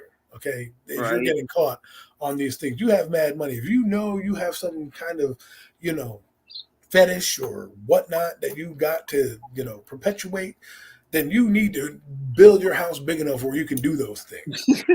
You know, where I'm just saying, like on your property. You got a 20-room mansion and 19 rooms you don't use. You can't find one? Exactly. You got a 19-room mansion. You don't even use that. You can't tell me that, you know, you can't, you know, and your family doesn't care. You can put them on one wing and you can go to the other wing. You know what I mean? Like, come on. Daddy's got to go get a massage now. Okay, see you. Like, who cares? You know what I mean? Like, I'm not trying to be a weirdo or anything. Like, I'm just saying, like, some of these guys getting in trouble. I look at, you know, I look at all these guys throughout, whether you know, you're beating somebody up or you this with this woman or whatever case you have. Just like, come on, man. Like, the first thing they tell you out of the gate is have a fall guy. Have somebody that's going to take your shit and be like, boom, right? I mean, Janoris Jenkins got caught his brother in his house, killed somebody, and the dude's in the basement of Janoris Jenkins' house, dead or whatever. And they're like, where were you? He was like, I was in Florida. I'm like, why would you have these people come over and just murder somebody? You know what I mean? Know what's going on in your own thing. I mean, we talk about Michael Vick. Michael Vick gets caught with the dogs, right? And it's not even that he is there. It's he let his goons use the fucking thing. And it's like, well, you got to be smart about the things that you do, right? And if you're going to do something that you think is going to get caught, then either A, don't do it, or figure out a way to, you know, not get in trouble. I mean, these guys have money. Like, money does a lot of things for people. And when I hear these guys get caught at clubs and things like this, getting in trouble, I'm like, why aren't you at your house? You know, you have security at your house. You give everybody, you put everybody's phone in a box with a number and say, you know. Well, and not just that, man, but like let's use Henry Ruggs' thing, you know, in Vegas a few years back, or was that last year? Whatever it was. Whenever he hit that person at the red light at 2 a.m. Dude, every NFL organization has fucking people who will drive you. Why the fuck are you driving? Like, you make millions of dollars. Have you never heard of Uber? Have you never heard of fucking, like, you know what I'm saying? Sometimes you don't understand. Yeah, man. And I know we'll be wrapping up soon because it's getting on that time. But, Yep. you know, I look at the NFL as a whole. And I look at some of these idiots. Like, Braylon Edwards got in trouble once for driving.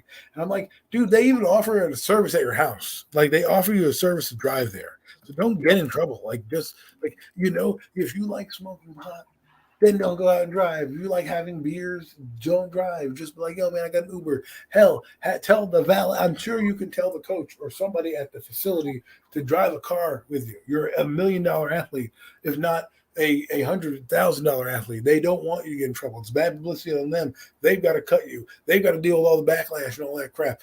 Just ask for the thing. And I know they put them in there because they know these guys that come from broken homes. The thing is, they want to talk about safety. They want to talk about this, that, and the other thing. They don't give a damn about that shit. They care about the bottom line and how it looks. That's it. They don't care about what you do, how you do it, and how you go about doing it. It's just as long as you keep your nose clean and the NFL looks good, they don't give a shit what you do. Yep. No lie, man. Fucking real quick. Yeah, you're right. I do got to get out of here eventually. But real fast, I heard like I think it was 5 years ago. I was chilling and I read an article that one of the Houston Texans offensive linemen was driving through Texas and he got pulled over. And when he got pulled over, he had 20 pound or yeah, I think it was like 20 pounds of marijuana in his car, bro. He got like 10 years in prison. It's like, bro, you are an NFL offensive lineman. What the fuck are you doing driving around with 20 pounds of marijuana in your car? Right. You, should, You know what right, I'm you know, saying? I hate to say this. Hire someone to do that for you? Right. I look at the murder case that went with Aaron Hernandez. I'm like, how does that end up on your doorstep? Like, Right. Like, I'm not trying to say I want the guy dead or anything like that, Yeah. or anything like that. I'm just saying, like, there's been people who have done this in the mob who have money who it's gone. You know, like, why would you even, like, you know, if that's what you're gonna do, you don't even let that get to your door. I have no idea who this is. I don't talk to him. He doesn't bother me. Last I saw him, he was, you know, he was MIA. Blah blah blah. You know, but you obviously, you know, he's dumb enough to get in that situation in the first place, and then that tries to cover it up. And like, dude, your cameras are at your house, sees everything. You know what I'm saying? It's like, if you're going to gamble or you're going to do any of these bad things, Yo, bro, if he would have stopped me and asked me, I would have been like, it's personal use, homie. Right. You know, you don't. You need 20 pounds of marijuana for personal use, bro. You don't know how. Yes, much. I'm buying in bulk. That's what. Yeah, right. I'm buying in bulk, man. You know, haven't you seen the Lasts me prices? 2 years, homie. Right? You know, the price of inflation is killing me on this stuff. You know? So, but I'm just saying, like, I'm not trying to condone anything, and I don't want anyone to say, Aaron Hernandez, Adam, you're crazy. I'm just saying there's money to be had. You shouldn't be caught with marijuana. You shouldn't be caught in all these crimes. No. And even at the bar, man, when you go to the bar, just have somebody be there that's your DD. Pay that person. Say, listen, you can't have a drink. You're the guy that gets us out of trouble. You're the guy that drives us everywhere. Like, do that. Do like Entourage and be like, have a turtle. Have a guy that you pay that does the things you need him to do or her to do, you know, whatever it is. You know, you want them to drive you around. Okay, you want them to get you late night McDonald's, then get late night McDonald's. But that's what those people are there for. Yes, it adds to your budget and your finances. But at the end of the day, it saves you a headache in the courtroom. It saves you a headache with the media. It saves you a headache of getting cut. Now you have no finances, and then that sticks with you wherever you go. I mean, like Tyreek Hill has allegations of beating somebody up. I'm like, come on, bro. Why are you even out and about? You have a mansion. Bring it to you. Like, and no lie, man. Like, you know, first off, if you are an NFL player, why we're talking like this is because I'd almost give up everything to have what they have. And I think a lot of men that watch football and love football as much as we do would love to have their opportunity to make the money that they make. So when we see them making stupid decisions, it pisses us off because it's like, give us a fucking chance. We'll do it right, you know? Right. But yeah, I look at it and it's like, if you know you are a man and women just piss you the fuck off and you're known to have a aggression when you get mad at women, then fucking stay single your entire career of the NFL and get a woman after you fucking retire so you don't fuck your career up. Fuck it up after you retire. You know what I mean? Right. Like, be smart about your shit. Well, the thing is this, right? Like, there's a guy like Jimmy Smith who got in trouble with a lot of the law, right? Great receiver for the Jacksonville Jaguars, played for the Cowboys, got in trouble, right? He's getting in trouble off the field now, right? Or has had some issues. He doesn't have that luxury anymore to drive around. So now I get it. So the reason why he probably didn't get in trouble in the NFL is because he had the driver. It's like this, man. I look at it like this. There's no excuse these days, you know. No. And there's none, especially with these players, that you can't afford a guy like a turtle. Hell, hire me. I'll drive you around. Shoot. I get to go to the games for free and hang out with you guys late night. Okay, hire me. You know, I can't do it every night, but I mean, there's guys that can make $100,000 a year doing that just for a big time athlete. And don't ask me, just think about it. I mean, even Stephen A. Smith said one day he had a player he mentioned nameless, where he basically walked up to his entourage and gave him like money and said, we're never going to see each other again, but here's your money. Here's what, I owe you for being a boy and being by my side and whatnot, right? And that was it. Like play video games. That's what we have Xbox for, man. Play video games. Sit there, study your playbook. How about that? Like there's many, like if you want to go out and do these things, I don't care. Just be responsible, especially if you have money. Especially, it's like the big guys that get caught that get on my nerves. Like some third rounder or some third stringer getting caught. Okay, just push. Yeah, if you're Jalen Reagor, it is what it is. Right. If you're Tyreek Hill, it's like, right. Come on, dog, your life is already under a fucking microscope.